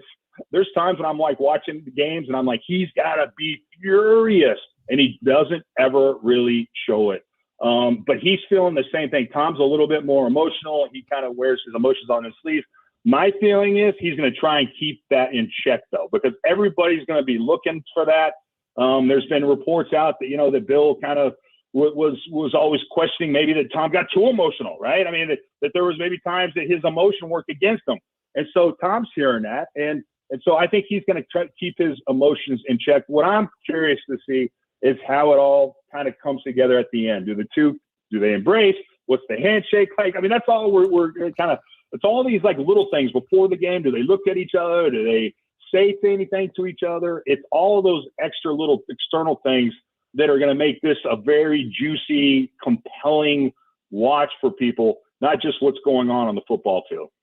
I'm guessing NBC is going to turn those cameras on Saturday and put cameras in places maybe they don't always have them to capture any possible moment of Tom, either with Bill or with Mr. Kraft or, the guy that's, security guard at the door to the locker room. I mean, they're going to try to capture all of it because it is that big of a story with Tom Brady coming home. Now, I'm curious, Teddy, as a guy that played for Bill Belichick with the Patriots and knowing Tom Brady as well as you do on a personal level, and I compare this to the Spurs organization where, Greg Popovich runs this organization the way he does. Guys don't show a lot of personality. They don't do a lot of media. I'm surprised some of them are doing the social media that they are now. For example, Danny Green, 5 minutes after he got traded to Toronto, he dropped a podcast, and I asked him about it. And he says, yeah, he was never allowed to do that while with the San Antonio Spurs. It seems Tom Brady is a lot more fun, more doing more media type stuff, showing a lot more of his personality now that he's with the Buccaneers. Is that Tom just having that freedom to be able to go do that without any repercussions from Bill Belichick? Yeah. Oh, absolutely. And it's very appropriate that I'm talking to you, Jason, because I have for years compared the Patriots to the San Antonio Spurs.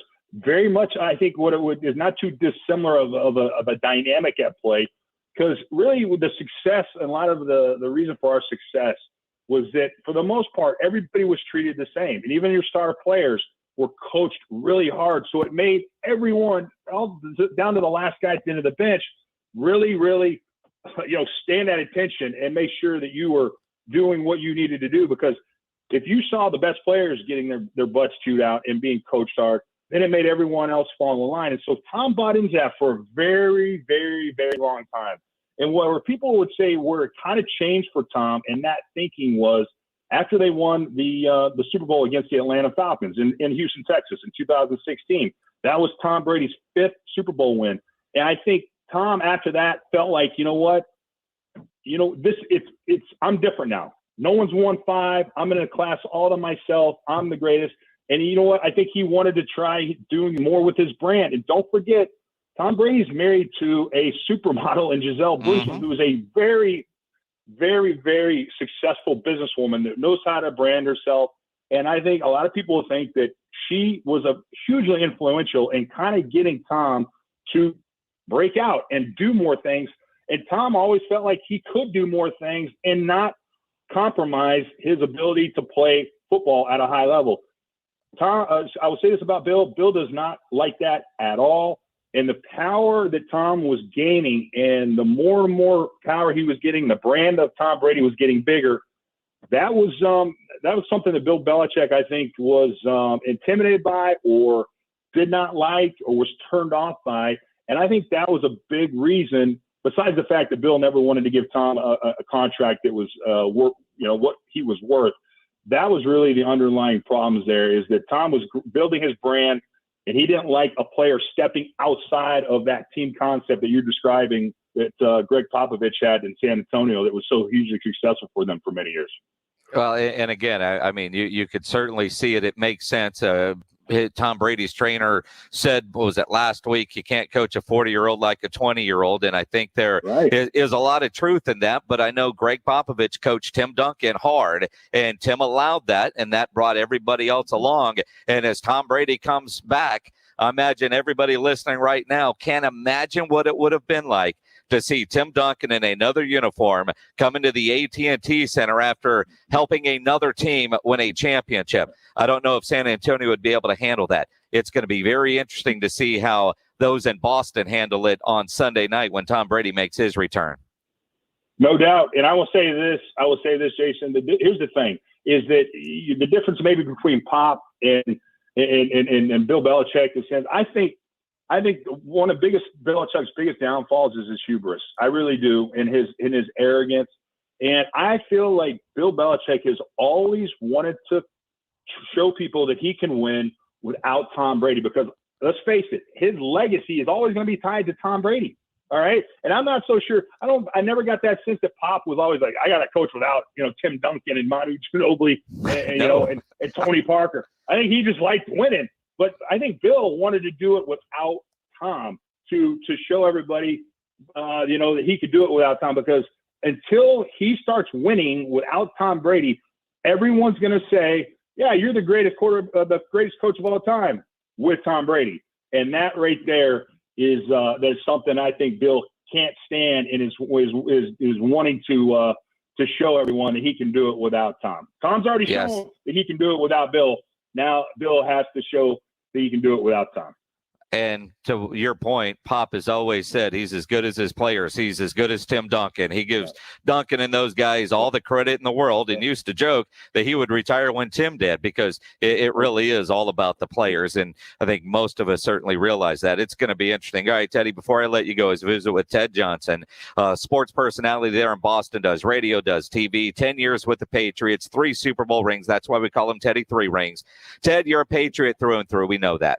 You're friends with Tom Brady. You played for Bill Belichick. Who are you rooting for on Sunday night? At the end of the day, I root for the players. I'm a player, and I'm rooting for Tom, because, look, I feel you kind of just mentioned, Pop always gives credit to players. He truly feels like the players made the coach.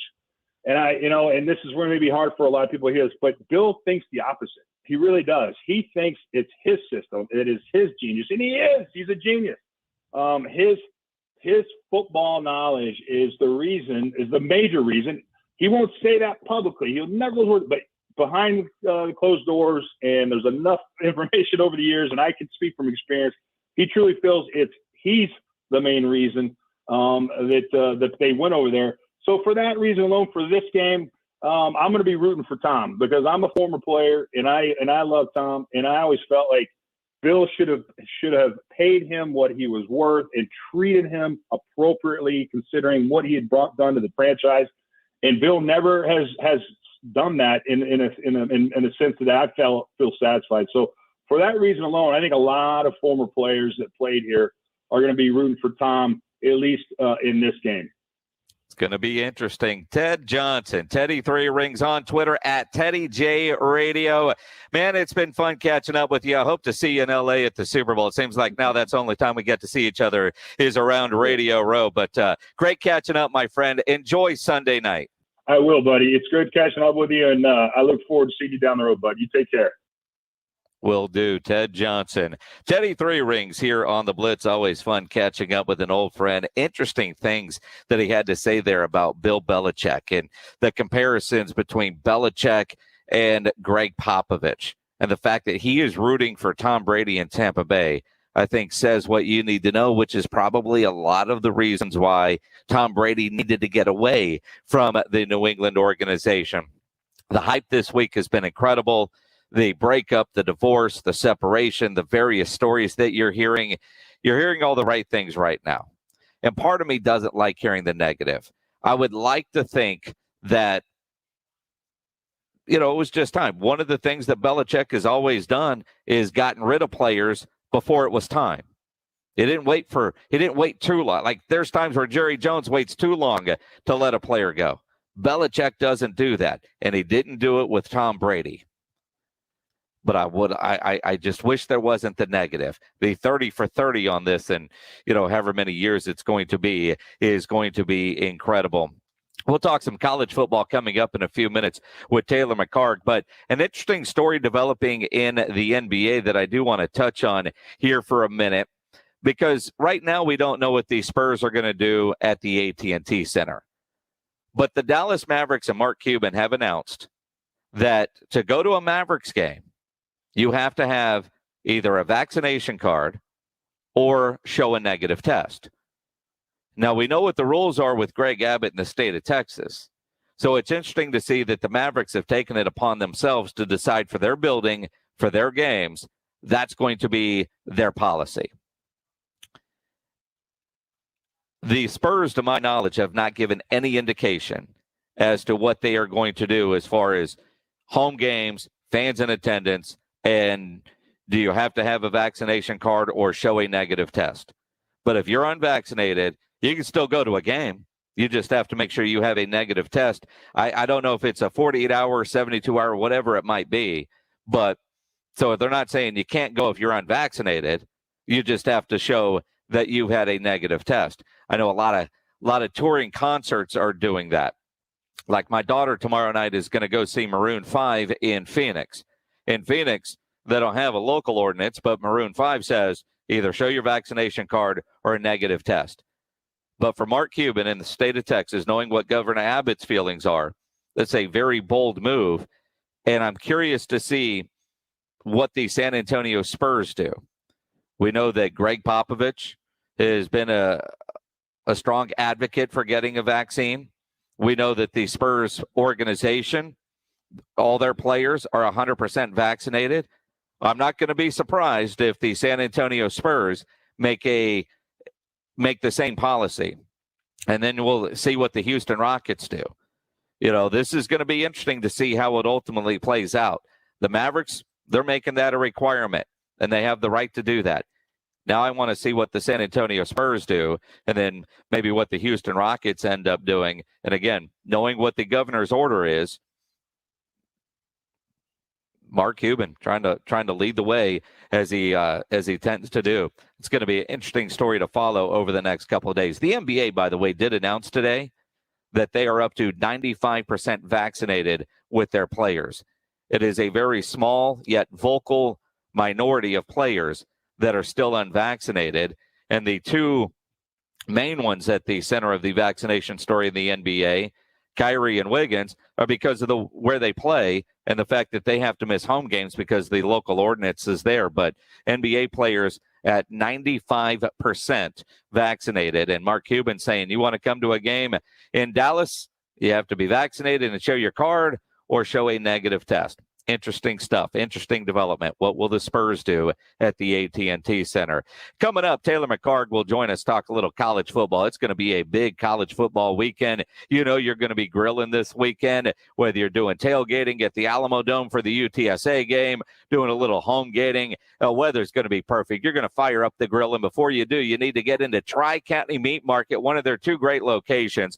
And at Tri-County Meat Market, they're locally owned and full service. They have carefully selected certified prime Angus beef cuts, Wagyu, upper choice, everything you need to up your grilling game. They've got the beef, they got the chicken, they got the pork, the fajitas, the poppers. They've got preseasoned meats ready to go. So if you're like Rudy J and you don't know how to grill, they got it ready. All you got to do is put it on the grill. You can't mess it up. Well, Rudy might, but you can't mess it up. And it's going to be fantastic because it's from Tri-County. They even have their own homegrown Wagyu, farm to fork Wagyu. They've even teamed up with Dean and Peeler Premium Meats out of Floresville for more locally sourced meats. They always have the Pick 5 for $25, and they've got some great specials this weekend. Their sirloin fajitas at $12.99 a pound, 3-bone ribs and 4-bone ribs at $12.99 a pound. Those big beef ribs, choice New York strips and Kansas City strips and T-bones at $12.99 a pound. The Tri-County sausage at $7.99 a pound and tri-tips at $7.99. I might end up doing a tri-tip this weekend. Sounds good. Tri-County always offers a 10% discount for military and first responders. They have those two great locations, one on Ralph Fair Road, the other on Hebner, or go to their website, tricountymeat.com. This Sports Center update is brought to you by Edwin Watts Golf Shops, home of the 100% satisfaction guarantee. I'm James Pudger, and in the NFL, Dallas Cowboys cornerback Trayvon Diggs was named the NFC's Defensive Player of the Month. Diggs had 3 interceptions, 6 passes defense, and a pick 6 through the first 3 games of the season, helping lead the Cowboys to a 2-1 record. In Major League Baseball, the Texas Rangers pulled off a 7-6 come-from-behind win in their rubber game with the Angels as they took 2 of 3 in that series. Texas rallied back from a 5-run first inning by the Angels as Adolis Garcia hit his 31st homer of the year, while DJ Peters also went deep in the Ranger victory. Up next, Texas will welcome the Cleveland Indians into Globe Life Field to close out the season with a 3-game set that starts tomorrow night with first pitch set for 7:05. And finally, in college football, the Texas Tech Ravens have scheduled a home-and-home series with the Arkansas Razorbacks that starts in 2030. I'm James Pudger for San Antonio Sports Star. Guys, stop what you're doing. Give me a few seconds of your time and let me give you a piece of advice that will change your love life forever. Have you noticed you've been losing a little pep in your step? Has your lady friend asked you, is everything okay? Do you find yourself having trouble rising for the occasion? Do you stress out before that special moment and wonder, is it gonna work? Guys, I'm going to let you in on a big secret. You don't ever have to worry again. The Mojo Male Enhancement Formula has you covered. Mojo is the 100% guaranteed male enhancement formula that guarantees lasting success, if you know what I mean. The Mojo Male Enhancement Formula is safe, natural, and effective every single time, guaranteed. Mojo is available in a fast-acting spray and a quick-action capsule. Do yourself and her a favor and call Pureline Nutrition in San Antonio today. They'll get you set up for success. Call 210-494-2210. That number again is 210-494-2210. Mojo Male Enhancement, only available at Pureline Nutrition. Hi, everyone. Michael Kielbasa with Kielbasa Smoked Meats here. When you bring a package of our smoked sausage home, keep it simple. It's handcrafted in small batches and fully cooked, so you can just heat it up and enjoy. My favorite way to eat it is on a bun with mustard or wrapped in a tortilla. Try some from a store near you today, and if it's not the best you've ever tasted, I'll give you your money back. Guaranteed. Find Kielbasa at a store near you today. Are you thinking about selling your car? Don't get tricked with 2-minute offers only to spend 4 hours at a dealership. I want you to check out my friends at CarZeus. It's Rudy J here. CarZeus is not a dealership, so you don't need to worry about shady sales tactics just to lure you in the door. I'm talking about saving you time and hassle. Simply fill out a form about your car's condition at carzeus.com, and a local agent will text you an offer during business hours. No obligation. Plus, they pay the same day and even provide a courtesy Lyft ride home. That's carzeus.com. Hi, welcome to Smoky Mo's. At Smoky Mo's Barbecue, we smoke our meats fresh, in-house, each and every day. We think it makes all the difference in the quality of our moist, flavorful brisket and turkey, and the mouth-watering tenderness of our ribs and pork loin. Got a crowd? We've got group packs and full-service catering. Up early? We've got made-to-order breakfast tacos. Find your store at SmokyMoe'sBarbecue.com and come see us for breakfast, lunch, and dinner. Smoky Moe's Barbecue. The pit is lit. The pandemic's reminded us we live in a sea of airborne germs that can assault us with every breath. Your nose is the body's first line of defense by helping filter out allergens, bacteria, and viruses before they reach your lungs. But like any air filter, the more clogged up it gets, the less it works. So how do you clean your nose? I'm Martin Hoke, and I didn't invent nasal irrigation. The neti pot's been around thousands of years. But I did invent Navage to make cleaning your nose easy. Navage uses powered suction to flush out mucus and germs that cause congestion, or worse, can make you sick. Over 2 million people use Navage to breathe better, sleep deeper, snore less, and feel healthier without drugs. Navage has over 70,000 online reviews averaging 4.7 stars because it works and it's easy to use. Go to Navage.com or find Navage at Walgreens, CVS, Rite Aid, Bed Bath, and Target. Now available with eucalyptus for a spa-like experience. Navage, Navage, clean nose, healthy life.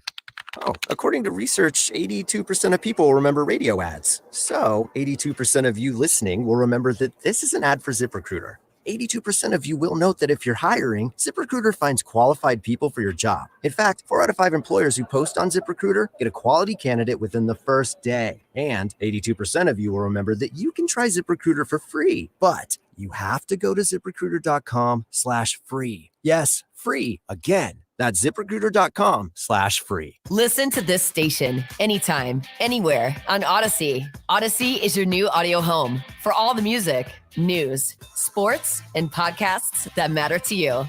Odyssey. That's AUDACY.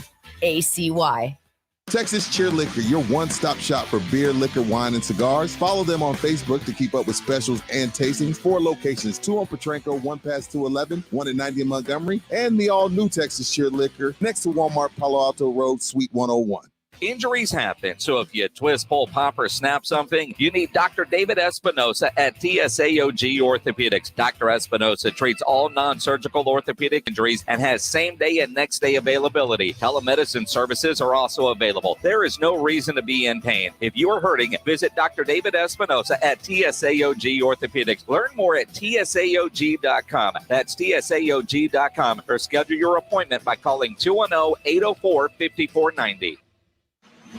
Jason Minix, The Blitz.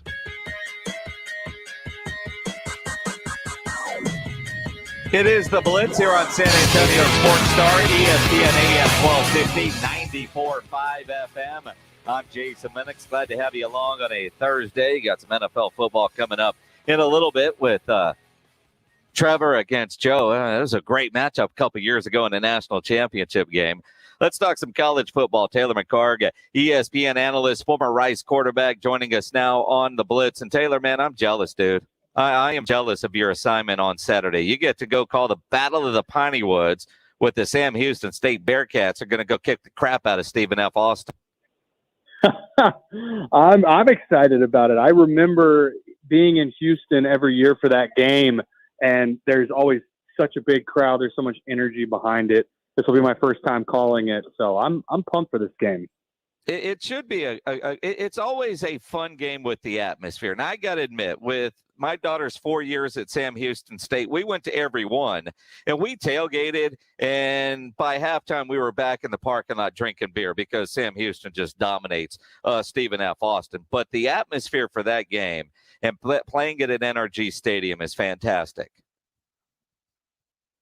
It is. And, we talked about it on the calls with the coaches this week.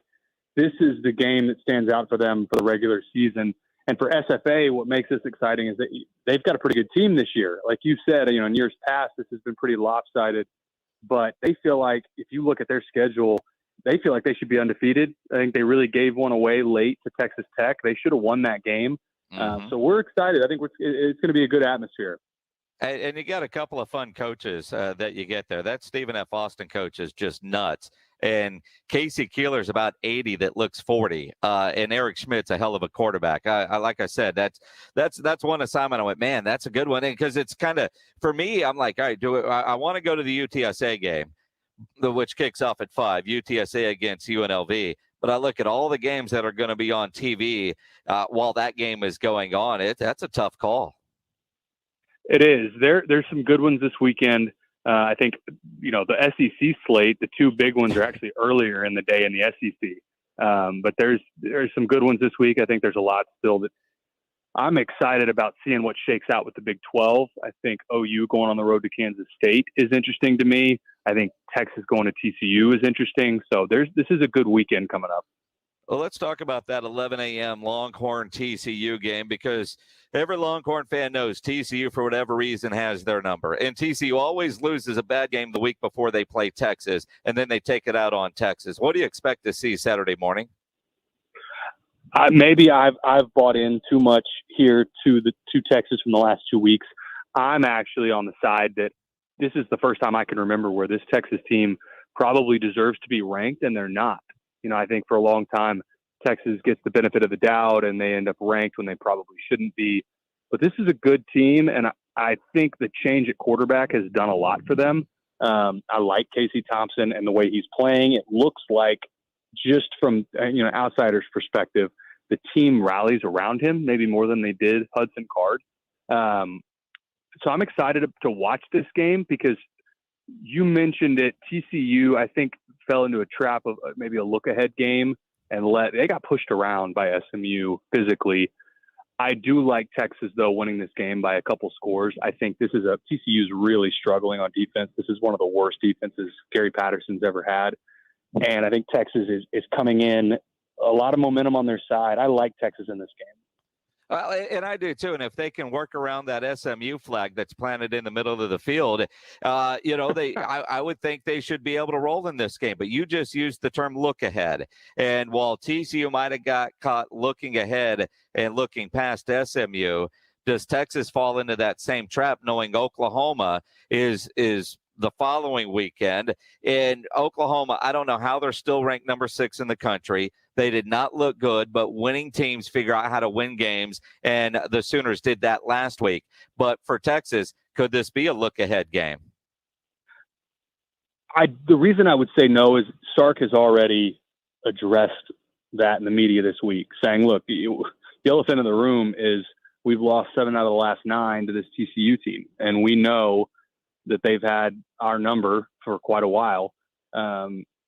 I think when you're calling things out like that, I would be surprised if the messaging internally is not, hey, this is a team that has had our number for a long time, and there needs to be a good week of preparation. And the other thing that I would say is Texas controls its own destiny in the Big 12. And if you look around, there's not really a team that separated themselves. For a long time, OU has been the team that's very clear. Okay, they're the top team. They're the top dog. Is anybody really going to contend with them? This year, it looks like it's really anybody's race. Iowa State's obviously not who we thought they were. Baylor's undefeated. Oklahoma State looks improved. So if you're Texas, you think we got a couple games coming up, this stretch in the middle of the season, it could really position them for a potential playoff run, which after the Arkansas loss, you would have said they were completely out of it. And now all of a sudden, they're right there. And part of that is because Oklahoma, again, they still have the high ranking, but they're not as impressive. You're a quarterback. Put us in the mind of Spencer Rattler. Not that you were ever booed by the Rice fans or that had the Rice fans chanting for your backup quarterback, but how do you handle that? You're a stud. You're making a ton of money now on the NIL, and in Norman, fans are chanting for your backup because you're struggling against West Virginia. As a quarterback, how do you compartmentalize all that? Well, it's hard, especially at the college ranks. In the NFL, it's different. You're expected to perform, and when you don't, there's going to be criticism. In college, you don't see that as much. It's traditionally they support their guy, and if there's a benching, it's kind of in private. It's not as this is very forward-facing. Booing your quarterback on the field, and then the student section chanting for somebody else. If you're Spencer Rattler, to me, you try and tune out all the noise as best you can. And if you're an OU fan, I think they need to realize how many problems they have up front right now that have nothing to do with Spencer Rattler. Their offensive line play has been pretty poor for the first few weeks of the season. And they're not hitting their shot plays. That's an offense that usually takes and hits a lot of downfield shot plays in their passing game, and they're just not doing that right now. They're certainly not. Although for Spencer, what do you do to shut him up? You drive down and get your team in position to win a game, and that's what it is. As Taylor McHargue joins us here on the Blitz, he's an ESPN college football analyst, former quarterback at Rice. The Aggies, that was not a good showing against Arkansas. They got, I don't know if I can even call this a get-right game with Mississippi State coming to town. I don't know if Zach Calzada can get right. Is he proving to not be the guy for Texas A&M? We talk about OU not hitting their shot plays. A&M is having trouble with the forward pass in general. Their wide receiver play is pretty poor, and Calzada looks like a young quarterback that really doesn't have a lot of confidence right now. I like what you said there a second ago. It's not even a get-right game. Mississippi State can win this game. It's not a bad Mississippi State team. They beat NC State a couple weeks ago, who then turned around and beat Clemson. This is a team that they're going to air it out. Mississippi State's going to score. And the worst thing possible for A&M is this to turn into a shootout, because I don't think A&M can keep up. Not unless Isaiah Spiller's just running all over the place. There's something about Zach. And, all you quarterbacks have that sixth sense when you can feel the pressure behind you. He doesn't have that sense. How do you develop that as a quarterback? I mean, all the quarterback training that goes on, how do you sense when there's too many people around the pocket and you've got to move? A lot of it's feel. Some guys never develop that. There are some quarterbacks that they struggle with that. I look at North Carolina right now. Sam Howell is going through that as well. He's holding on to the ball way too long. And sometimes that takes a full season to work through. But for A&M, they've got, again, bigger problems than just the quarterback. It always falls on the head coach and the quarterback. Anytime the team's not playing well, those are the first two people that get blamed. But I don't see any explosiveness out of A&M right now. All of the recruiting that we've seen over the past few years, you expect more team speed on offense, and it's just not showing up right now. What are the games that you've got circled that I know you've got a broadcast one that you're either going to DVR or follow on an iPad in the booth there, because in the second half of the Battle of Piney Woods you will be bored because Sam Houston will have a 28-point lead. So what are the games that you're keeping an eye on? Yeah, one of them I'm really excited to watch is actually Friday night. Maryland is getting a chance to host number 5 Iowa. And I don't think Iowa deserves a number 5 ranking. I'm really interested to see that game. I'm really interested to see Cincinnati go on the road and play Notre Dame, because I don't think either one of those teams deserve a top 10 ranking, but they're undefeated and they are where they are. And then the last one, this is a kind of a prove it game for Michigan. Michigan is, I think it's a pick 'em right now, or Wisconsin may be favored by 1, but Wisconsin has not looked very good. Graham Mertz is really struggling. And this is the game where Harbaugh can say, if you go out and get a win over Wisconsin on the road, and say, okay, look, we have turned a corner, and this is a team that later on in the year can beat Ohio State. Because as you know, at Michigan, that's really all they care about. But those are some of the ones that I really got my eye on. And then, like I mentioned, the ones in the Big 12, there's a couple matchups that I think we're going to start to see what shakes out with the Big 12 and who's for real and who's going to sort of fall back to the middle of the pack. And it's amazing, right on schedule as we turn the calendar tomorrow into the month of October. What do you make of the Ole Miss-Alabama matchup and the hype it's getting? I think the line's like 14.5 is the last I saw it, and I think that's about right. I think Alabama is the better team. The way that Ole Miss stays in this game is they're going to have to figure out a way to create turnovers for Alabama, because Alabama is going to get their stops, they're going to get their short fields, and they're going to score. Ole Miss is not talented enough on defense for this to just be a back in the fourth trade blows, or they'll lose this game by a couple scores. If they can create some turnovers, if they can get some short fields off some, pin Alabama deep, get some good field position, that's how they win this game. But if this is no turnovers, they just trade blow for blow, Alabama will win this by, I think in that 17 range. Absolutely. Now, Kentucky's undefeated, hosting Florida this week. Some are saying biggest game at Kentucky in forever. Does Kentucky have a chance to upset the Gators? I'm not sure that they do, and the reason is I don't think Florida's going to have any trouble rushing the ball. You saw what they did against Alabama. They're the number one ranked rushing offense in the SEC. Operated at a really high level, rotating in both of their quarterbacks that are really athletic. I like Florida in that game. I like them to cover. You talk about, again, turnovers. I think that's the only way Kentucky really has a chance in this game is to turn the ball over, create some turnovers from Florida. Outside of that, I don't think that Kentucky really has a chance in that game. Taylor McHargue, college football analyst with ESPN, former Rice quarterback, joining us here on the Blitz as he does every Thursday to talk college football. I'll bring this one up just because, I'm jealous of you. You've got the Battle of the Piney Woods. My daughter, who's at Arizona State, she is, they're taking a whole bunch of students out to the Rose Bowl on buses for $50. You get a round trip bus ticket, a ticket to the game, and I think some food to go watch Arizona State play UCLA in the Rose Bowl. I'm jealous of that trip. The idea, though, there's some major Valero Alamo Bowl implications with this game, even though it's still early in the season. You got to start looking at who could be coming to the Alamo Bowl, and, this game could play a role in that.